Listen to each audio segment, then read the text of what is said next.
Hello,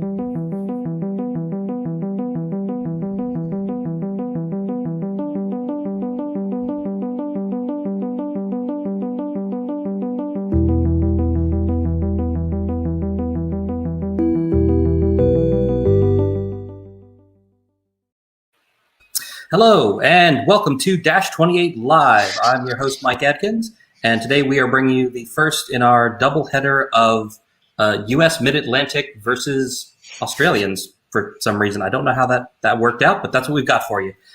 Today we have Joey Greek and Stephen Devenish. We're going to be playing their third round match for the It's Always Sunny in Pannithor Kings of War Universal Battle Tournament. Your scenario is going to be Dominate, and I've got here with me Elliot Morrish, Britton Williams, and Jonathan Quayle, also known as Cue Ball, apparently, here to help me discuss the match while they play. Thanks for being here, guys. I appreciate it.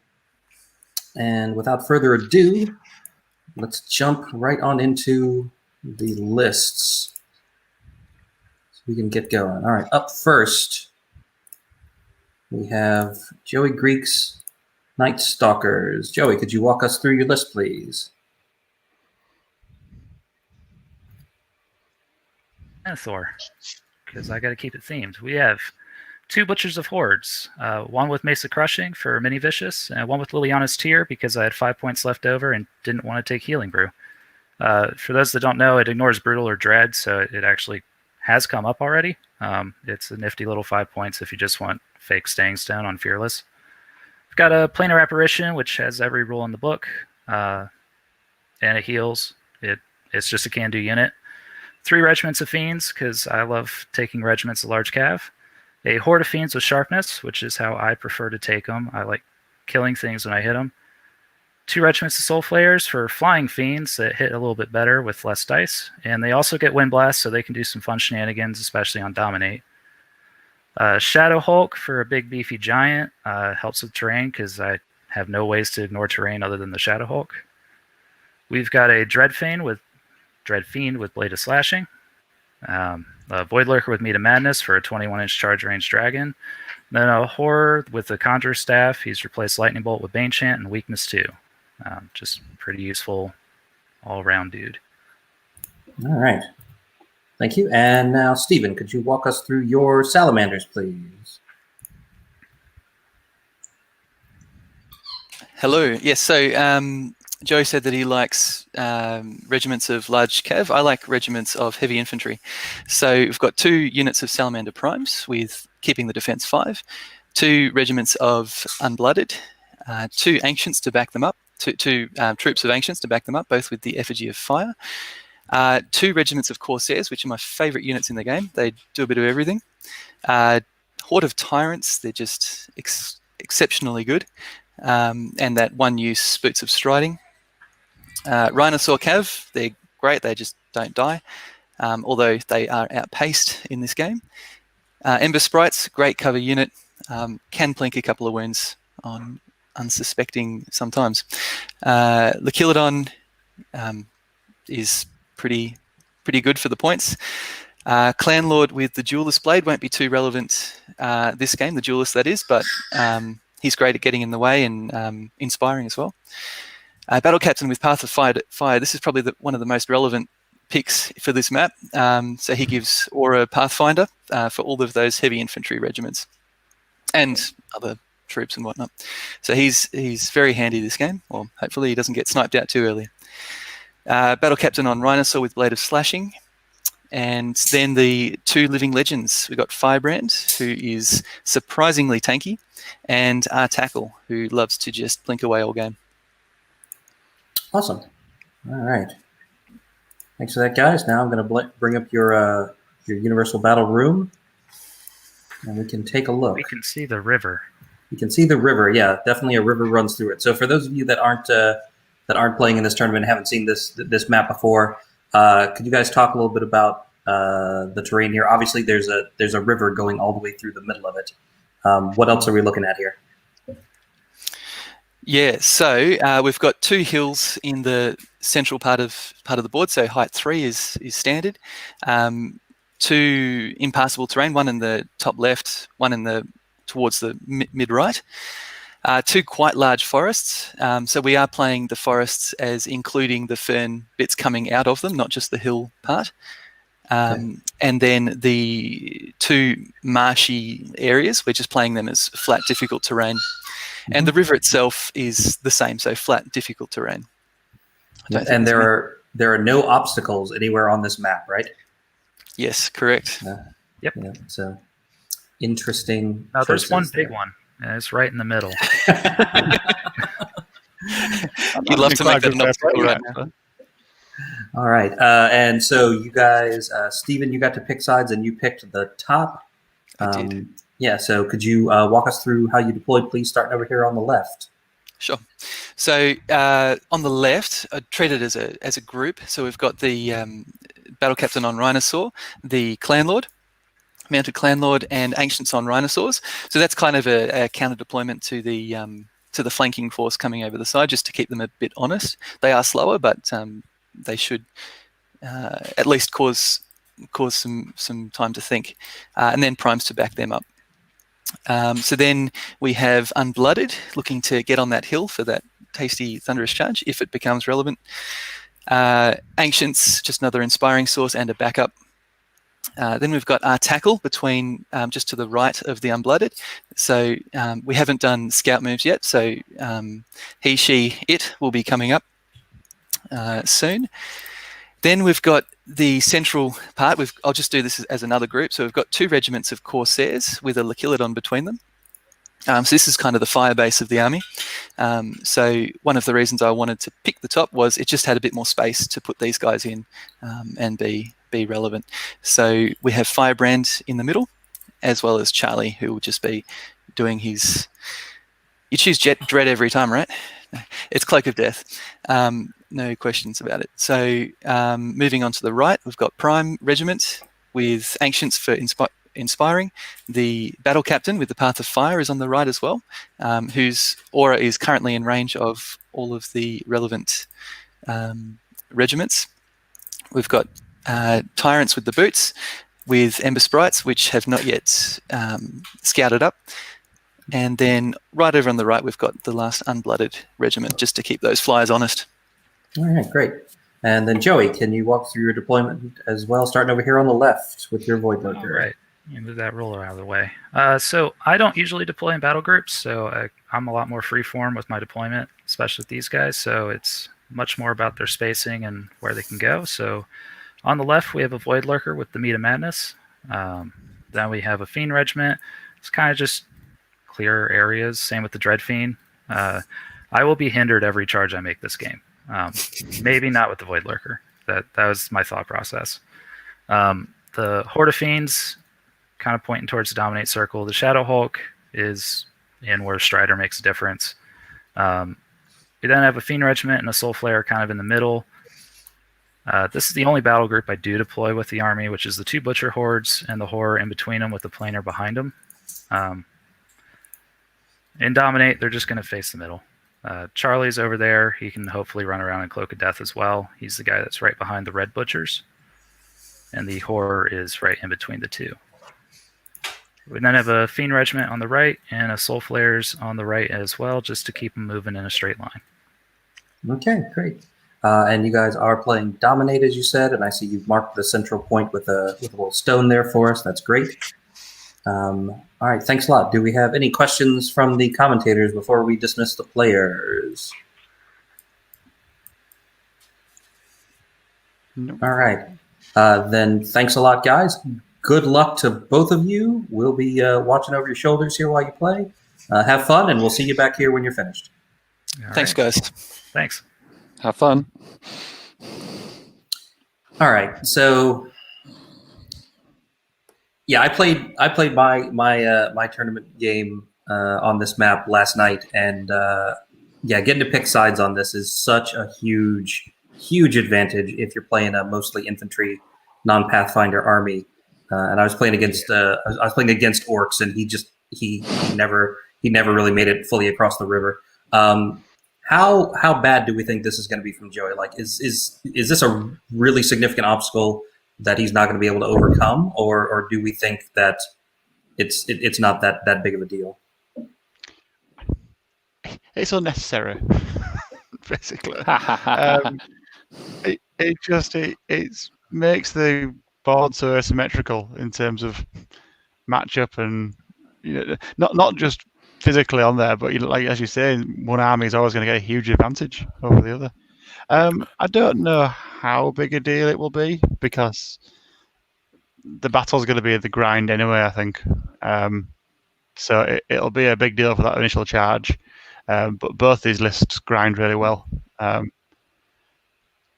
So it's not like either of them are particularly alpha strikey massively. But yeah, it is going to come into the game a lot.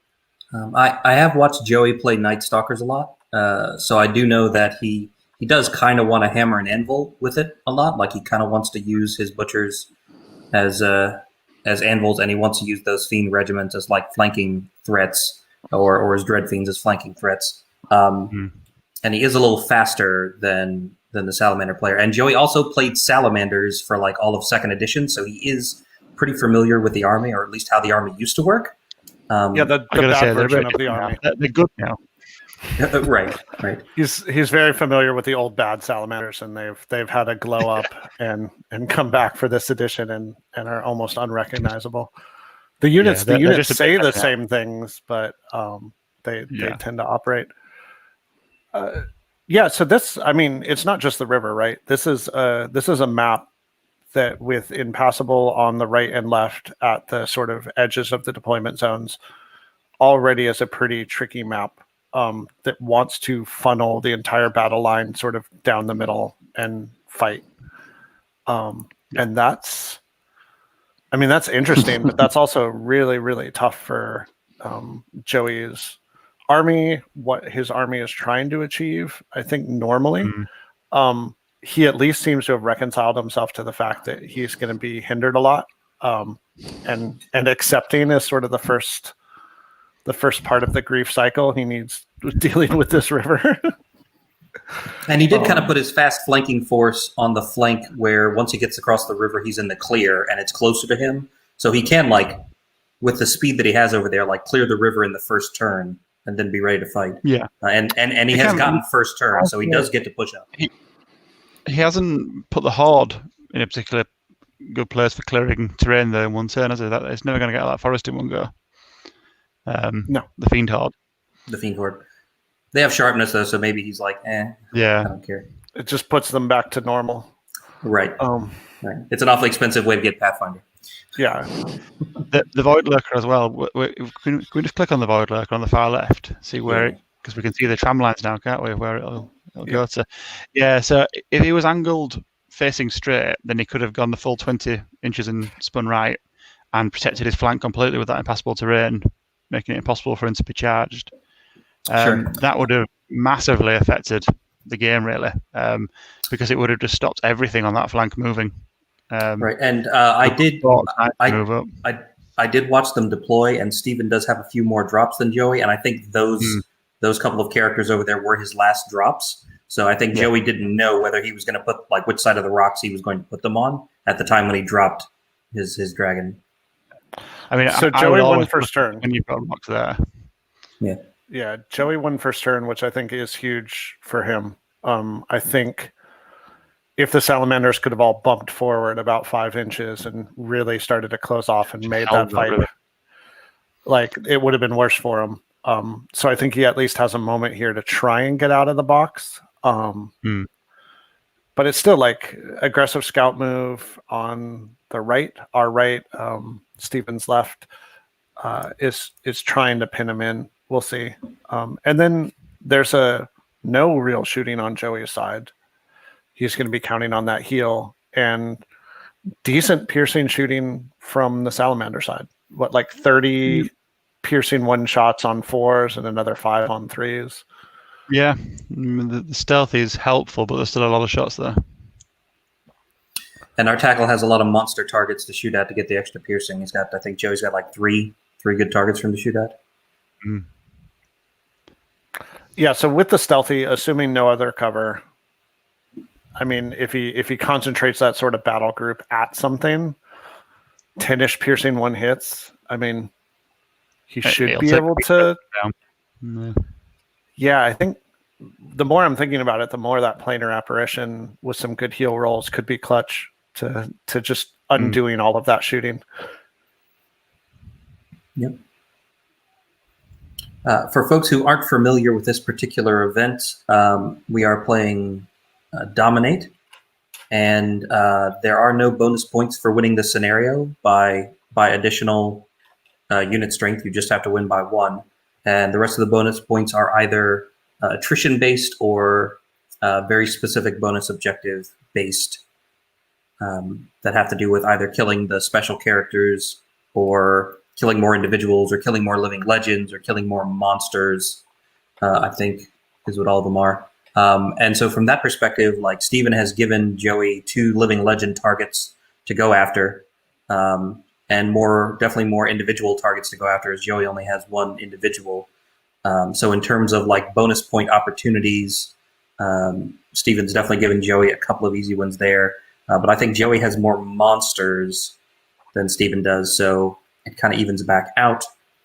They both pick the same tournament-specific special character, which is Charlie, who has the choice every turn of either having Cloak of Death or Dread. And Charlie is the most popular special character selected by players. He's the broken one. Yeah. And pretty much the only reason you would ever use Dread instead of Cloak of Death is if you've parked him next to something that already has Cloak of Death. Yeah. Yeah. Because it's Dread that sticks around. Right. This is why you don't build your own special characters. I'm the miserable sod that doesn't enjoy them. One that's best. Yeah. 1 month onto the rules always committee, and he's like, no one else should do this. Oh no! Well, I've never thought anyone should do it because I know that it takes a whole team of people to get something even close to playable, and then it takes a whole team of playtesters to tear apart the idea that was playable. Yeah. Yeah, I'm usually you don't just get it right. make them knowingly underpowered. Yeah, that's fine. And I think that was what Steve tried to do. He was like, I'm not going to make them over the top. They're going to have 1 ability or 2 abilities, and they get to pick between the 2. He just made one that was a little better than all the others, so everybody picked that one. Yeah, to be fair to Steve, actually, these are very, very tame for a lot of the event-specific characters you see, and they are well built. They're just there will always be a better one that will suit some armies over others. Yeah, a better one and one that no one will be interested in taking. And in this event, it's Mac, because he's the actual combat character. But all of the special characters are pretty squishy. They're like 10, 12 nerve, I think, or maybe 11, 13, and they don't have great defense. And you get a bonus point if you kill your opponent's special character. So, like, why would you ever take the one that you have to put into combat to do anything else with? Right. Yeah. Here, have a point. It's just a shame because things like if you wanted to take an army that was all cavalry and all of these special characters are infantry, you've either got to hide it in the corner or just run and hope for the best. Yeah, you just gotta show up with a weird flex and have the all cavalry army and Mac running in front of it. It's the power move. They're going to be trying to understand what you're doing, and then you catch them. Just Aragon style at the end of Return of the King. Yeah, charging out by himself. At that point, I think you just take Danny DeVito and just let him run around and shoot random things instead. Yeah, sure. So we had 1 nerve check on some Ember Sprites, which didn't get anything, and now we're over to Steven's first turn. But this is super interesting. Like, in my head, he pours forward, and instead he trundled a couple things slightly forward and is starting to make a battle line, which means he is not just going to pour across this river and attack the Salamander battle lines. He's planning to just fight over the top of this river and be hindered. He's not trying to bypass it, except maybe with his far left flank. So, I mean, realistically, he was never going to bypass it because even with this first turn, everything just moves up now, doesn't it? Because it's all got Pathfinder as well. Yep. Because of the aura. Yeah. Interestingly enough, I think all of his butchers are already in scoring range, so Joey might just be planning on like camping on the hill and making him come down. Yeah. Come get me, bro. Yeah. You run across the river. Of course, he won't care. That'd be a good way of negating the river. Downhill butcher charges is not something that I want to face generally ever. So, but hindered, hitting on 5 has just become a bit sad. I'm interested why he didn't push the Ember Sprites back. Why didn't he turn? He's got the Wind Blast. He should be using that to push the Ember Sprites just out of range for their shooting, and at least forcing them to move forward. Especially seeing as that they're shambling. So you could have pushed them back and just got them right in the way. I mean, Mindfog was a good choice on them because you get a lucky 11 and they're dead. But Wind Blast them. Use the ability. Exactly, you can do both. Yeah. See, the thing that got me a little bit, I have to admit, when Joey's here, is that he's put down over on the lesson side the Void Lurker, and the Void Lurker would be a perfect candidate for just flying down the flank. He's got a bit of blocking terrain up there that he could use to protect the flank. He could have been staring down the flank of these salamanders, but at the moment they now have a little bit of free reign, although he seems to be taking his time a little bit. He doesn't want to risk getting hit by the Void Lurker. That's what I was saying earlier. I think whenever I see a piece of blocking terrain where that top left one is there, I would always line my flyer up to go straight down and then do a 90-degree turn, because you can easily protect your flank, and you cause so many headaches doing that. The entire army has to then turn around to deal with that, or accept that you're going to lose a unit. He's definitely got the speed advantage. That's the thing that gets me, is he's got the speed advantage with the Night Stalkers. He's got Pathfinder advantage on Steven's side, but he's got the ability to be able to start pressuring flanks, and as soon as you start turning units, you're exposing stuff. So I'm surprised he hasn't gone slightly wider, and especially since he's not using the Wind Blast. Yeah, so right now he's squaring up in a very traditional way, right? He's squaring up to fight him. He's pushed slightly forward on his right. He's anchoring, or on his left, Joey. He's anchoring some on his right with that piece of impassable, which doesn't seem the natural fit for Night Stalkers against really fast Night Stalkers against salamanders. So the only thing I'm thinking is that he is trying to create a number of sort of odd angles that will open up sneaky sort of long range charges, where the fact that you're hindered is undone by the fact that you're getting a flank or something else tricky. Because a lot of his army hits on 4s, and hindered charges are a punch in the teeth against hitting on 4s. Oh, yeah, especially with the Fiends. 100%. All those troops of Fiends are screwed going across that river. Really are. But that's why I thought the Soul Flayers would be better, maybe on the kind of either push to the front to kind of threaten those units beyond, and just keep him honest so we can move other stuff up behind it. But he just seems to have gone very central with all his units. Yeah. And I mean, they're regiments, so the Soul Flayers, while they have melee 3, are still 9 attacks.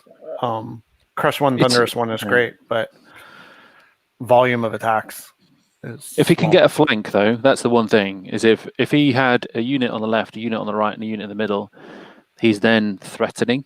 He doesn't necessarily have to, be odds on to kill a unit. He just has to go, well, I've got a chance. You've got a chance. And as soon as you start doing that, then your opponent goes, well, I don't need to go that far forward. Yeah. Yeah. I would have loved some Soul Flayers further out to the side. 100%. 100%. Far right. Yeah, he's chosen to ignore that entire right-hand side of that impassable on the bottom right. I would have liked something around there. Well, he does have the Soul Flayers all the way over there behind it, so he could just fly them over at this turn and be in the flank of everything that Stephen has just aggressively They're pushed not up. nimble, though, are they? They're not nimble. Oh, They're not nimble. Yeah. No, they lost nimble. Oh, because they're large cav, right? Just the Just old to annoy George Kerr with his entire flying. Yeah, that's it. Yeah, the Well, they- entire they- army of them. That's what it was. Yeah. they got caught in that standard nerf that hit, Alohi, Dracons, all of them. Yeah. That's like, well, you don't also get to be nimble. It's too soon, man. I'm still dealing with the Alohi. Carry on. Anyway. You had a full year of that broken formation to win everything you could. If you didn't use it, that's on you. Don't worry, you used it. Oh, if I can use that, I'll tell you that now. Right? It's peaks and valleys. It's waves. You got to ride the crest of the wave when you get it. I had the top of Everest and the bottom of the Pacific. That's what I basically had, as you're telling me, right? But yeah, I mean, if you look at it now, he couldn't. If you just had the soul flares on the right-hand side of that blocking terrain, it's not impassable. I'm not going to get finicky about it. But if he just had those on he can expose flanks. He's not going to get the Rhinosaur Cav, but he would have. They are the Unblooded down there, aren't they? They are the Unblooded as well. So it'd have given them a good chance. They would not have moved forward so quickly. And it kind of pushes back behind the river.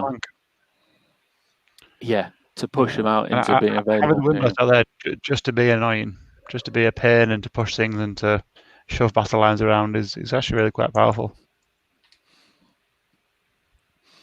I tell you what you have to do, Mike, is before we start these, is get them to record what they're thinking as a battle plan, just so that we kind of know going into this. So they record it, and just say, right, this is what I'm planning to do, and then we can laugh about that. That's the beauty of it, right?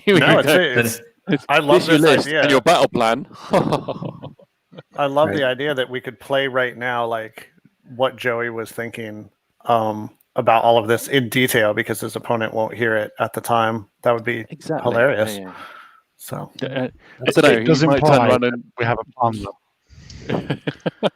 No, the beauty of it is he probably turns around and goes, yeah, any idiot who thinks I'm going to go around the blocking terrain, right? I've got a plan for that already.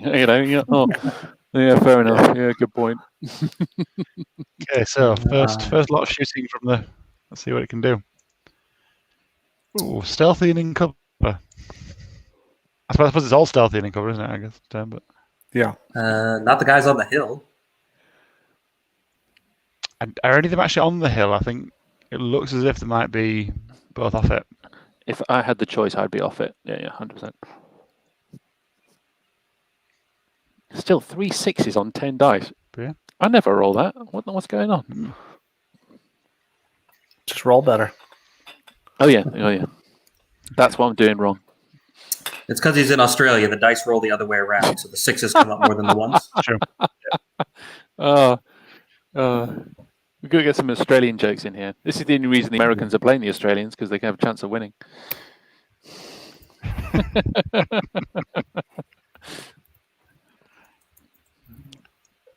So he's really going for that Fiend regiment. He really doesn't like that Fiend regiment at all, does he? He's got to pick a target and just shoot them.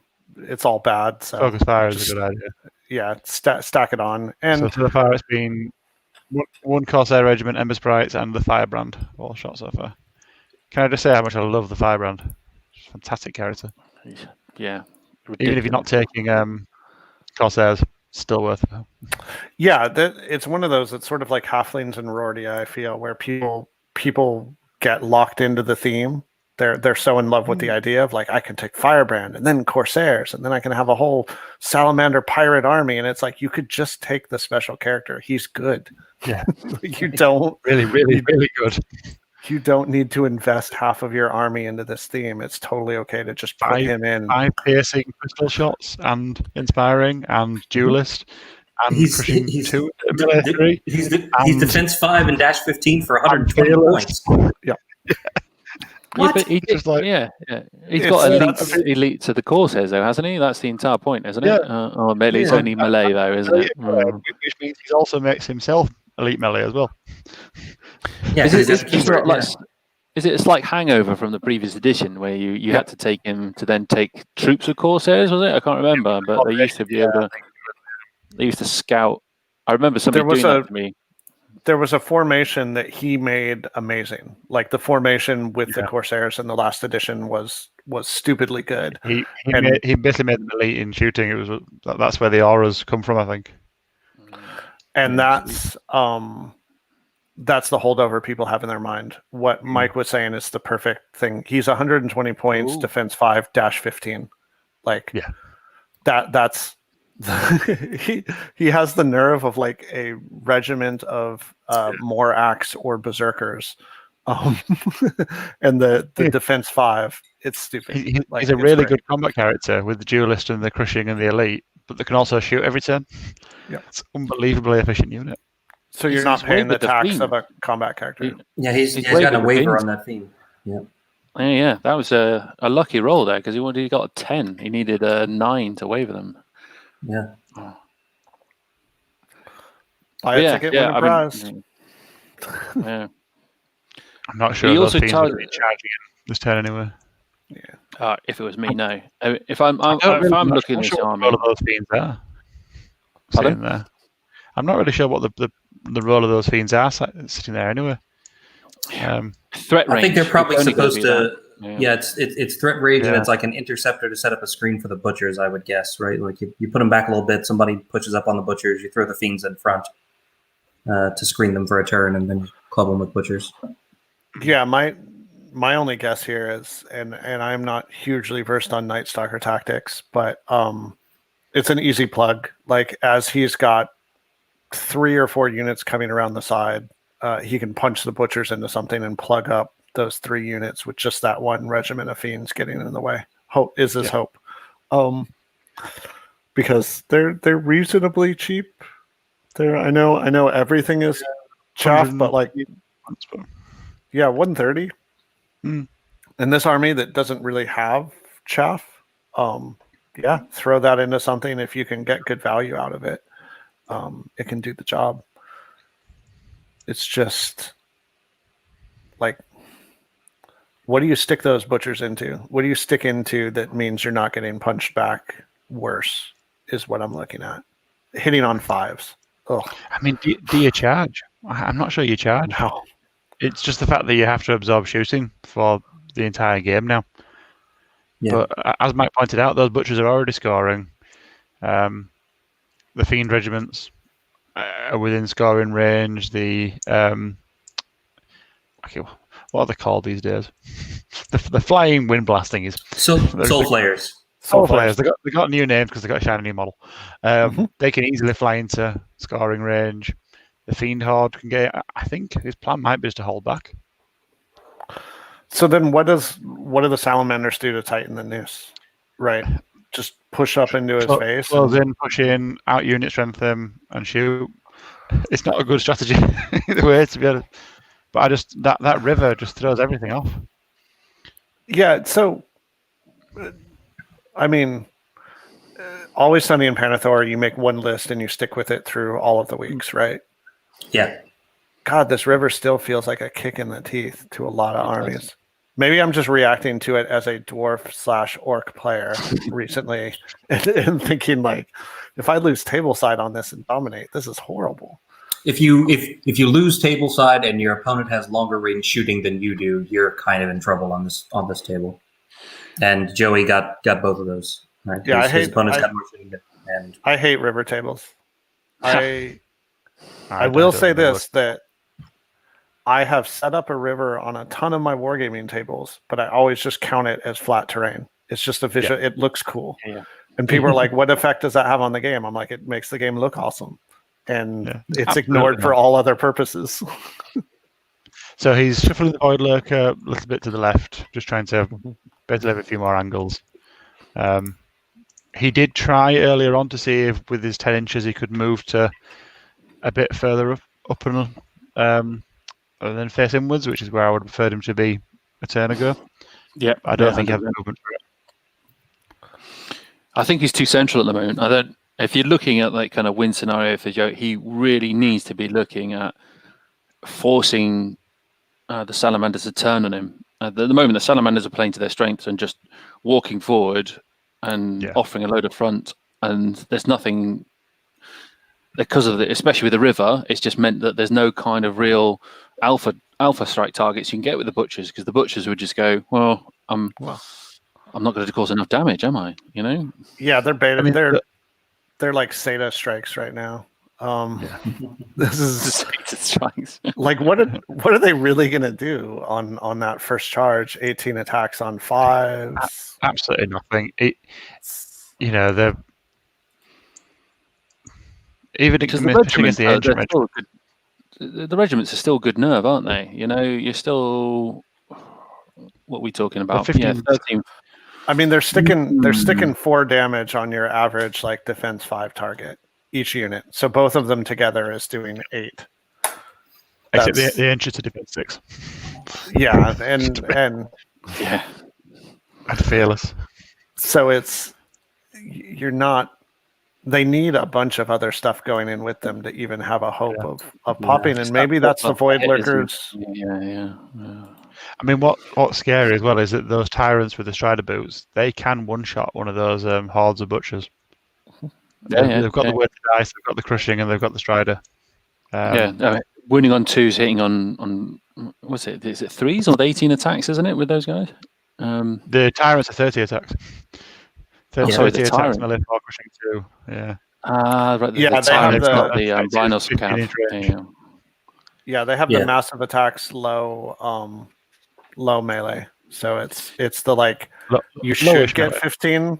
You should get 15 hits, but like if you spike that a little up, it's you're a in 30 20 attacks hit territory. though, isn't it? Though it's a 30 attacks. I mean, that's the tyrants are one of those they're odd units that we see a lot of 24 attack units, but 30 attacks means that even without the boots of striding, they've still got 10 hits, crush 2, which is still pretty good.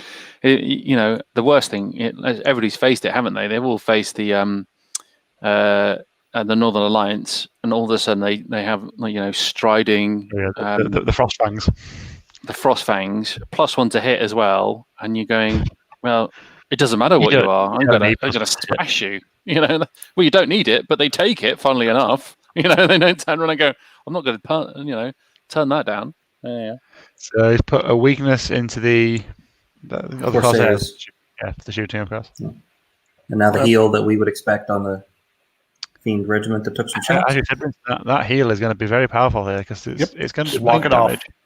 Yeah. Yep. And that's huge. Like it's one of those where Night Stalkers have a stupid amount of great utility pieces, and people forget about the planar apparition because of everyone's favorite floating eyeball turret, the Mind Screech. But the planar apparition is stupid good. 165. It can fight a little, but it can fight if it needs to. Decent nerve. It can hold push tokens. It's got ensnare, it's got dread, it's got nimble, it regenerates in case you do hit it, and it's got heal. I'm starting to think that Twilight King could do with one. That's it. Yeah, Mind Screech. Somebody makes those rules up. Crone-bound planar apparitions coming on hot. I'll wait until Magic makes a model for it, and then everyone can have one. That's an interesting choice. He chose to Wind Blast these Unblooded, pushing them back, even though he knew they would hit the Tyrant's corner and not go very far. Why is he not wind blasting the Tyrants? I mean, the Tyrants could get lucky, couldn't they? Because they've got wild charge D3, right? Yeah, they've got a 15-inch charge range. Every inch counts. How fast are Unblooded? Are they speed 6? They're wild charge, speed 5 wild charge, I think.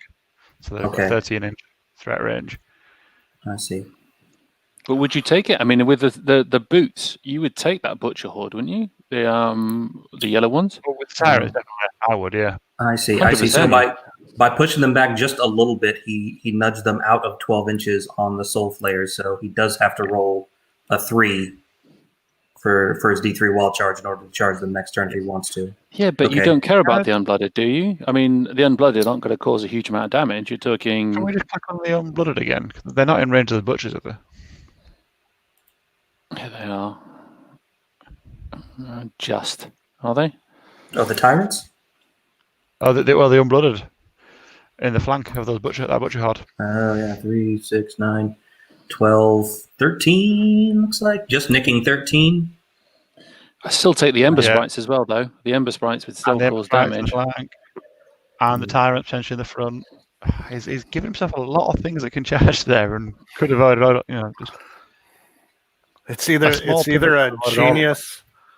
a genius rope-a-dope strategy, or he's about to get his entire right flank stuck in the mud, something just got blown back 4 inches. I'm not sure the Rhinosaurs Yeah. The Ancient Unreal Swords back there got pushed all the way back into the primes behind them. See, I don't see Wild the charge. point in that. I just don't see that. I mean, you'd be better off pushing off back the characters and things like that.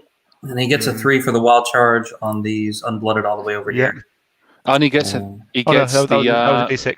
So that was he rolled D6. Okay, so that one's 2. but the Tyrant's the important one because they're now in range. These Tyrants are they moving 6? They are moving 6. Yeah. So that's 15 inches.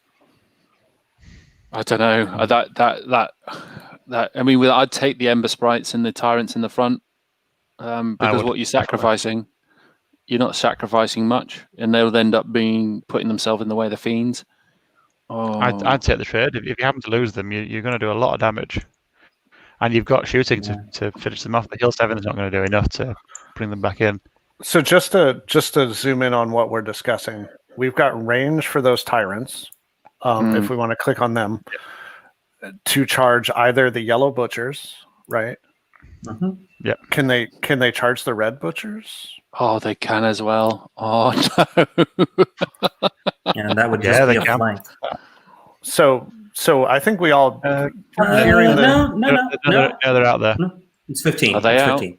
They're out. Yeah. That's 16. Red line 15. They need the red line. Yeah. Okay. Oh, so they can hit the yellow butchers, or they can charge the Fiend Regiment. Okay. So the Fiends are out. No, they can't. They can charge the butchers, and that's it. Because in range. Because it's the red line. Yeah. Okay. Not the blue line. Okay. Yeah. So the Ember Sprites have charged the Soul Players. Okay, so Unblooded is moving out of the way, I think. It could be, but would you? I mean, I would always take the additional damage that comes from the. I would personally, yeah. The Ember Sprite. If he's going to take it, he doesn't know if he's going to take it yet. You know, I don't dislike the. Oh yeah, surely he's going to take it. Surely. He doesn't have to. I mean, I'll be honest. At this point in time, I think the advantage is with the Salamanders. I don't think he needs to rush. It was just that was a good opportunity to take out one of his big combat units. And I agree, there is no massive rush, but if those butchers die, that's a huge deal for unit strength, more than anything else, really. I don't think you can win the unit strength fight without those 2 butcher hordes. Not when you've got all those regiments sat there. Yeah, but he's still got the advantage. He doesn't need to charge in now. He could take a charge from the butcher hordes. No. The butcher hordes could come across that river. He doesn't give a flying crap. Let's be honest. No. He just looks at them and goes, But what are you going to do? Come at me, bro. Come at me, bro. Yeah. But this is the big thing with Kings of War, is the early charge. It's really key that you get the right charge. If you go in early and you mess it up, you can put yourself at a disadvantage. Yeah, because if he's in the front, if he bounces, that unit's dead because he has nothing to cap off the red butchers from flanking, right? So let's say he sticks. I'd take it. I'd take the unit dying. So you'd stick 10 damage on that, which is like let's say the average-ish. You'd stick 10 damage on those yellow butchers. Take that double nerve check or whatever it is. Maybe not. Maybe it'd be single. It's a 7 twice with because they have brutal, right? I think it's 18. Sorry, out there. Yeah, no, they're not brutal. Those ones. So they're. But there is a cloak of death around, so potentially. Yeah. So you'd take that 7 twice, knowing that you fail, you lose that unit just to stick that damage on there in the current position. I do it only because if they then want to charge the butchers, they have to cross the river. They've got to throw themselves out of the position, and you've got all of that response behind it. It would suck to lose, and also you're not guaranteed to lose them. They're also fearless 17, and you've just got a lot of melee 5. Well, and here's the other thing about the Tyrants. They're the only like non-heavy infantry unit there in the middle, so it's the only like one use Pathfinder unit. All the rest of them can be Pathfinder next turn or the turn after or for a couple turns. So like for a sacrificial chaff, throw it in there and see what it does. Like it's not a Not a bad sacrifice choice. Yeah, I think this is one of those where this is a fundamental decision that determines what type of Kings of War player you are. Are you a conservative, or Reckless, are you stupid. someone not reckless and stupid? I think it's one of those where, like, if you are given a 7 twice to break the game open, part of the game open, or an 8 twice, like, do you take it or do you hold? And I just think it's interesting that's. I think we would probably get like half and half if we polled the Kings of War community on take that charge or not. Yeah, but I think for right right here, when you've got your opponent outshot like this, putting more damage than the planer can heal, knowing that next turn you can shoot them to death and then just stand there and win because he's got to come across the river to push you out of the dominate zone, and now you have the unit strength advantage. Like I think it's a pretty smart play. Right, like he's got more units than he can fit in the dominate circle, like Steven does right now, right? So like getting rid of a couple of them doesn't really hurt him. I think the scary thing is it doesn't matter either way he goes. I don't think he's losing out. I don't think if he went for it and he took on the unit and run the risk, I would have put the Ember Sprites into the flank. Although they'd be hitting on 6s, it would have still give you maybe that 1 or 2 points of damage that would just push it towards a 6 or a 5. So that would have made a massive difference. But if you're not going to do it, as you say, it doesn't matter.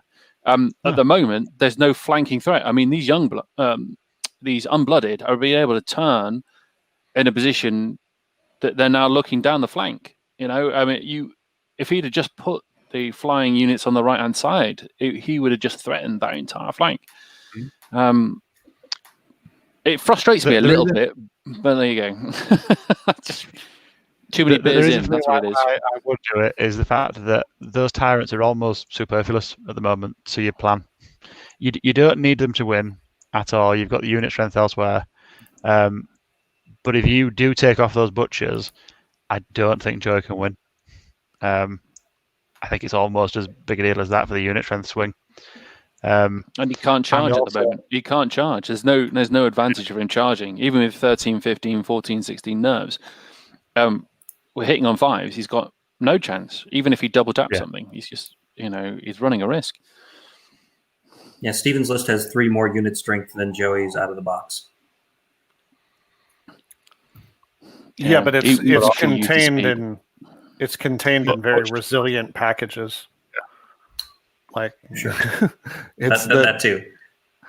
The unit strength is chunky for the most part, besides those Corsairs, which are a little fragile if they actually get punched. Yeah, no, they are 13, 15 F4 out there. Yeah, so it's an interesting thing. I'm generally an aggressive charger. I'm that person that just wants to throw one unit into the opponent and create chaos and then try and benefit from that chaos in some way. But so I think I'm one of those people that if I get that wild charge on a unit and I can crack the game open with a lucky roll, I try for that roll. Much to my detriment sometimes. But it's interesting because the other part is he has to be careful with his lines and how he moves forward, because that Void Lurker in a combo charge with something else from a flank could just zip across the front of the line and slam into something from a flank. Yeah, absolutely. That is not an advantage gained from being clumped together, at least, is that it only takes one mistake for all of it just to engulf you in one go. And that's that. I love to see a dragon used really offensively and sort of pushed up the board edge and that. But the other job it can do here is where it's just watching the entire front of that line, waiting for something to step out of place and get combo charged. Yeah. And we shouldn't forget that he also does have the Shadow Hulk here. He does have Strider. So if the Void Lurker needs the combo with something, he's got a striding giant waiting right there too. Yeah, it's also got the flyers that you can see they're being targeted. So the flyers could have ignored the terrain as well. But he's going straight for the soul flares, isn't he, with the damage, and then pinning them down with the Ember Sprites, which is a good tactic because then it negates the number of options that he has, especially with the range. So do we think those Ember Sprites are actually going to pin them down? I don't know. On 6s to hit, it's going to be tough. But if it works, it works. Yeah. It should be one hit, and then you've got a 50-50 chance, haven't you? That's rough. I love it. But it's got vicious. It's slightly above 50-50. The I'm a little triggered in my current state of California, seeing these ember sprites charging into a forest. But Don't do it. Someone douse those flames quickly. Yeah. I mean, at the moment, they can actually be very good and actually charge into the tyrants and pin them back, or even take on the unblooded. The thing is, though, the unblooded are offering like a hindered charge again because they're still in the river, you know. Yeah, a hindered front. Yeah, there's not even a juicy flank for those for these soul flayers to get anywhere really. Just imagine them maybe about 15 inches on the right hand side of that blocking terrain. It would be a different game entirely, you know. Yeah. The interesting thing from the Dreadfiend as well. Sorry, the Void Lurker on the left hand side. Oh, sorry. And 6 damage from the Corsairs. On the same. Oof. Yeah, that is a dead unit. Yeah. They are 13-15. How did he hit so many times as well? He needed 5s to hit as well. Oh, man. Yeah. Oh, hang on. And he snakes them. Oh, That's what you get for rolling so hot. I mean, we're back to what it should have been. It should have been there's some damage on them. Yeah. But he rolled as many 5s as he should have rolled 4 for both of the Corsair units on them, I think. Mm-hmm. So on to the only combat we've got here, I think, which is going to be this one. The Clash of Titans. Oh, is it 2 6s? Should do it. He's done it. Yeah, there you go. He did it twice. Bang. Watch him 8 for nerve. Won't waver them, but oh, that would have been amazing. I would have loved to see the dancing matchsticks like waver the soul flares. Dancing matchsticks. I love that. Yeah. Whenever I see ember sprites in my mind, I see some kind of Disney version, like Fantasia dancing. I was just about to say it's very, very Sorcerer's Apprentice there, dancing matchsticks. I've got more Zippo lighters. I've got like kind of Zippos, just kind of like walking forward. Oh crap! I closed myself. That'd be good. I wonder if he showed up at a tournament with a base with a bunch of actual matchsticks glued to it. And it's like, those are my ember sprites. Lighting them each time. Yeah, I'd love it if they did light them as well. That'd be awesome. Every time they shoot, you have to light a couple of them on fire. It would be great if there were sparklers. Yeah, that was it. Yeah. Like the kind of sparklers just at the top, and they go, hang on, I'm going to turn it anyway. I'm in here with my unit. We got ejected from the hotel. Why? Because somebody was drinking out in public? No, because somebody had set his army on fire. Oh, okay. So we're in the top of 3. What's Joey got to do here? This feels like I don't know. This feels like a weird turn. Like I feel like he needs to do something, but also, what can you do? Is the Void Lurker able to get into the Captain on Rhinosaur? Because if you get the Void Lurker in there, oh, hang on, he's going for it with the Dreadfiend. The thing is he's actually in a position where he can't be countered by any of the units, so he holds him down. Yeah. So interesting question from Nick in the comments, saying if he wasn't going to take an aggressive first turn, maybe he should have gone second to use the Wind Blast. I like the idea, but that does mean you've got to keep your Wind Blast alive the entire game. Mm-hmm. I didn't dislike his first turn actually. It wasn't very aggressive, but you couldn't be much more aggressive without having to leave half your army behind. But I still think that because he's too compact, he's putting himself in a position where he's going to get shot either way. As you can probably tell, I don't like his setup. I just don't like it. I don't know what it is. Do you think he was relying too much on being stealthy in cover? Do you think he thought he was? But he's not in cover. He's in a lot of stealthy. He's not in cover because the river does one thing. It inhibits you at the same time. Doesn't give you anything, does it? Well, it does. For those little thin like fiend regiment sticks, the majority of them can be in the river, so it would count as cover. I just love a load of fiends just diving into the river and going, oh, yeah, this is great. Oh, I love it, Keeping myself clean. Splashing around, playing with beach balls. Elliot, did you play on the tournament where we actually had a lava river? Did you play on that with the King of Hearts? Oh yes, it did. Yeah, it was. Wasn't it a brewery? Possibly. Technically, even though it was very much live river. Yeah, it did. I Oh yeah, they had a hill, didn't they? They have a hill with Yeah. the actual river going around the edge of the. I mean, that is a double whammy, isn't it? Oh, I can go land on the hill. Doesn't give me any bonus whatsoever. It was a hill with a moat and a river in it. Yeah. All Yeah, right. I can play. So Things Joey are is going in. Interesting. Yeah, Joey's Things are going in on the happening. left side. And you know when I saw him start to move those fiends, I was like, now he's got that side chapped up. Now he's going to push his dragon over in the corner. It's like no. He's just going all in with the Shadow Hulk and everything. I don't like that. I do like I just that. don't like that.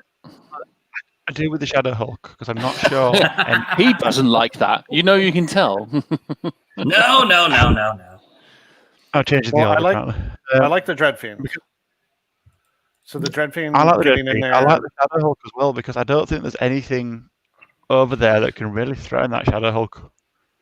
I think the and Shadow that's Hulk where into I the think Corsairs everything would else. actually be a better option. I think the Shadow Hulk into the Was that where leftmost he's going? Corsairs would be a better it? option. I thought it was out of range at first. For the Let's see. Corsairs. Let's see. Because it's only Is he speed range 6. It's not 40? speed 7. Oh, is it only speed 6? He's got Yeah, Meter it's of it. Madness. Sorry, on the Shadow Hulk, not the Void Lurker. Yeah, the Void Lurker is in range of the Corsairs on the hill, even without Meter of Madness, or the Unbloodied rather. Sorry. Yeah, so Yeah, 'cause the the Shadow Hulk is out of Combat range. unit is slower. Yeah. So he is out of range. He's not quite a giant speed, but he is melee 3 to make up for that. But that's the thing, is if he goes into the Rhinosaurs with the Fiend Regiment, what it means is he's not likely to kill the Rhinosaurs. So that then means that the Rhinosaurs aren't likely to kill him back either. So he could at least hold them up in that position. And if he then goes, well, I'll counter with the Unblooded, then that puts the Shadow Hulk into range to get a flank if he doesn't do it or get a front.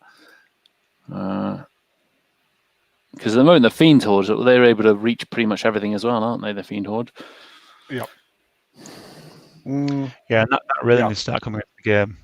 Not necessarily charging, just putting itself in a position to threaten more things. Yeah. Because it's just facing down, head on to everything at the moment. I think we knew that this was the flank that he was going to start on, though. Yeah. Looking at how he deployed. Just got to push this side. But what's interesting is like it was always going to be only when Elliot says it, right? I'll get my own catchphrase for next time to get you all blasted. I didn't realize there was a tag for it, Mike. You put a tag on there as well, have you? For interesting, I think somebody else made that banner actually, and I just like using it now. But he was always going on that side. I feel like where the river kind of bows into his side, and there's this open plain between the hill, the impassable, and the river. Like that is the place for him to spring a trap. That is the place for him to say, step forward a little. As soon as you have moved in a way that I like, and as soon as your other flank is pushed up enough, let me just jump you. Let me just run across, take hindered charges, don't care, cap it all off, and get engaged with you in a way that you can't hurt me back as badly. Because right now, the unit that would come in from the side is Corsairs. Like, okay. They can't come. The Corsairs aren't in the flank at the moment at this point in time. I mean, I would not use the Soul Flares. I'd possibly use the Soul Flares to use Wind Blast and push them back rather than move them forward. He's just everything that can will. I suppose the other Corsair unit isn't in the flank at this point in time, so he's all right. He can really pin down that flank at this point in time, and this is where not charging in the Ancients may have made a big impact. Yeah, he's given him room to do all this. And I guess he's figuring these Soul Flares have got so much damage on them, like the Planar Apparition can't save them. Screw it, just throw them out there. You gotta go. A stiff breeze pushes them over. A single Lachilodon shooting at them. Which individual is that right in front of them, though? Because I would more have been tempted to go for the individual. What, Firebrand? You're not going to kill Firebrand? him. It's damage. It is damage. I suppose you can... He's protecting the Fiends. That's what he's trying to do. He's basically making sure that the Fiends don't end up being bogged down by 2 units. And of course, says with Elite with Firebrand, all right, they're not amazing, but they've still got a potential to do quite a lot of damage. Because the Fiends are in Defense 4 as well, aren't they? Yeah. Can I just say, totally unrelated to the game, I want to show off what I've bought to take to Germany with me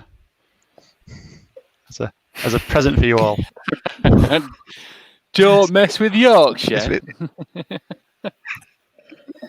I'm taking one for each of my opponents, along with Yorkshire tea bags and a bag of Yorkshire sweets. That all works. Are Yorkshire sweets like coal flavored or something? No, they're worse than that. Like black licorice? Yeah, it's licorice mainly. Ugh. Pontefract cakes. Pontefract cakes. Bloody hell, man. Nobody eats those. Anyway, Haribo's is that what everybody eats? I was going to say, Nick in the chat is saying, the butchers with the apparition behind them should hold for quite a while, quite a bit in the centre across the river. Yeah, they should do. I don't know. Ancients getting in them will cause a damage, and if the Unblooded can get them in as well. I think the key here is that the Ancients aren't able to charge them now because of the way that the Fiends have moved forward. They've actually blocking the charge. Yeah. The Tyrants, whatever. But the Fiends have moved forward and the Tyrants going to do it. Inspiring troops of annoyingness. Tyrants are killing. But that's a slow... Like, those Fiends are not going to win that fight. The regiment of Fiends. They're stalling. They're 100%. Stalling. The Soul Flayers are going to come back in and help the stall game. I mean, there's a very real possibility that those butchers fight one combat this game, turn 6, to stay alive, if they're not the ones pushing the pace and just stay in the dominate circle. And the resources that the Salamanders have to get them off of that hill or survive their charge down the hill is shrinking by the moment. Like, depending on how well these combats go. The planar apparition's gone into the flank of the the Ember Sprites. And the Ember Sprites. Yeah. The Unblooded has got the flank on the Fiend, so this is going to be interesting. And in another couple of turns, it's going to be basically the Butcher Hordes facing down 2 regiments or 3 regiments and the Tyrants. I really don't like that charge to the apparition though, because I would much rather that apparition be moving towards the left to be there. I can't see why. The Soul Flayers are going to slowly grind them out, aren't they? So they don't need help. He wants to not be charged by the Unblooded. He wants to not slowly grind them out. He I think found whatever he could to unlock those Soul Flayers. The Ember Sprites had to die this turn in his mind. And the planar does have 4 attacks, and it does hit on 3s, which is really good melee for everything in that. Yeah. It has all the rules. It probably has Strider. The Mind Screech's got Pathfinder. Don't tell me. But it does bring Dread to the table as well. So, and I guess he can walk Charlie over there to do Cloak of Death if he really needs another turn, another point. Where do you put Charlie? There's Charlie. Yes, I don't know. The Soul Flayers though are still crush 1 hitting on 3s. You'd have thought they'd been able to take a block 11. Anyway, will it take 2 turns? You reckon? I think it's the 9 attacks. Yeah, it's the 9 attacks. You're talking 5-6 damage possibly, and then you're talking like a 6 or a 5. Yeah. But it can all go wrong. They're looking at a Bane chant about to go off here on the Horde of Fiends. Looks like he gets it. They're Bro Sharpener, so that's 4s and followed by 2s now, I think, isn't it? To the Unblooded, yeah. Because they're defense 5 still, aren't they? Or are they defense 4? Yeah, defense 4, I think. Yeah, they are. And the fiends are built in Crush 1, but they also have Vicious. So it's going to be Crush 2 with Vicious is that it just feels bad when that's being rolled against you. Like even the stuff even the stuff you roll badly gets to come back. All right, Joey, starting with the flank attacks from the Planar Apparition first for combats down here on the Ember Sprites. We know who the real hero is, the Planar Apparition. So combat monster. Hits. 5 hits. I like the fact he's probably looking at it going, how much melee do I have on this? Oh, it's only 3s. It's only 3 hits because it's hindered. It should be hindered having walked into Yeah, the he's reading the paragraph of rules right now, trying to find Strider. Oh no, he's got it wrong. He's got it wrong. Oh no. It does do 3 wounds though. That's not bad. There it is. Yeah. And that in a -11 or something. Yeah. That Yeah, can swing Dread it. plus. I'm going to say plus dread. Plus dread, so it really did 4. it's going to be he 6 hasn't, damage. Oh, it's 5 damage. He's going to roll a 6 now on the nerve roll, and it won't make a difference. You watch. Come on. Oh, I told you. no, Look rolled at a that. Roll a Hi. six. Tony rolled a 9. Didn't. Well, no, I agree. He shouldn't have charged the. Is that first blood? I think so. No, you're I don't right. think anybody's killed anything yet. Number 3. We had a couple of waivers, but that's it. Yeah. So that apparition, how much danger is that in now from the unblooded? Yeah, but why? mean, Why is he no? Yeah, sorry. It's They'd 5, be so I charging. It's not in danger. It's a trap. Don't. Yeah. Like. Yeah, No, you're right, he's got ensnare and he's in terrain. Like, yeah. That's the thing that's annoying about planar. Fixes, That's the problem with planar apparitions. You see them and you're like, oh, it's like a spellcastery It's thing. I can all take in- that. And it's 13, 15 with ensnare and regen. So you punch it and then it just never dies. Yeah, that's it. Right. Where's the 2 fingers up to you as you go in. You know, ha ha ha. Yeah. Two ghostly Two fingers. tentacles up.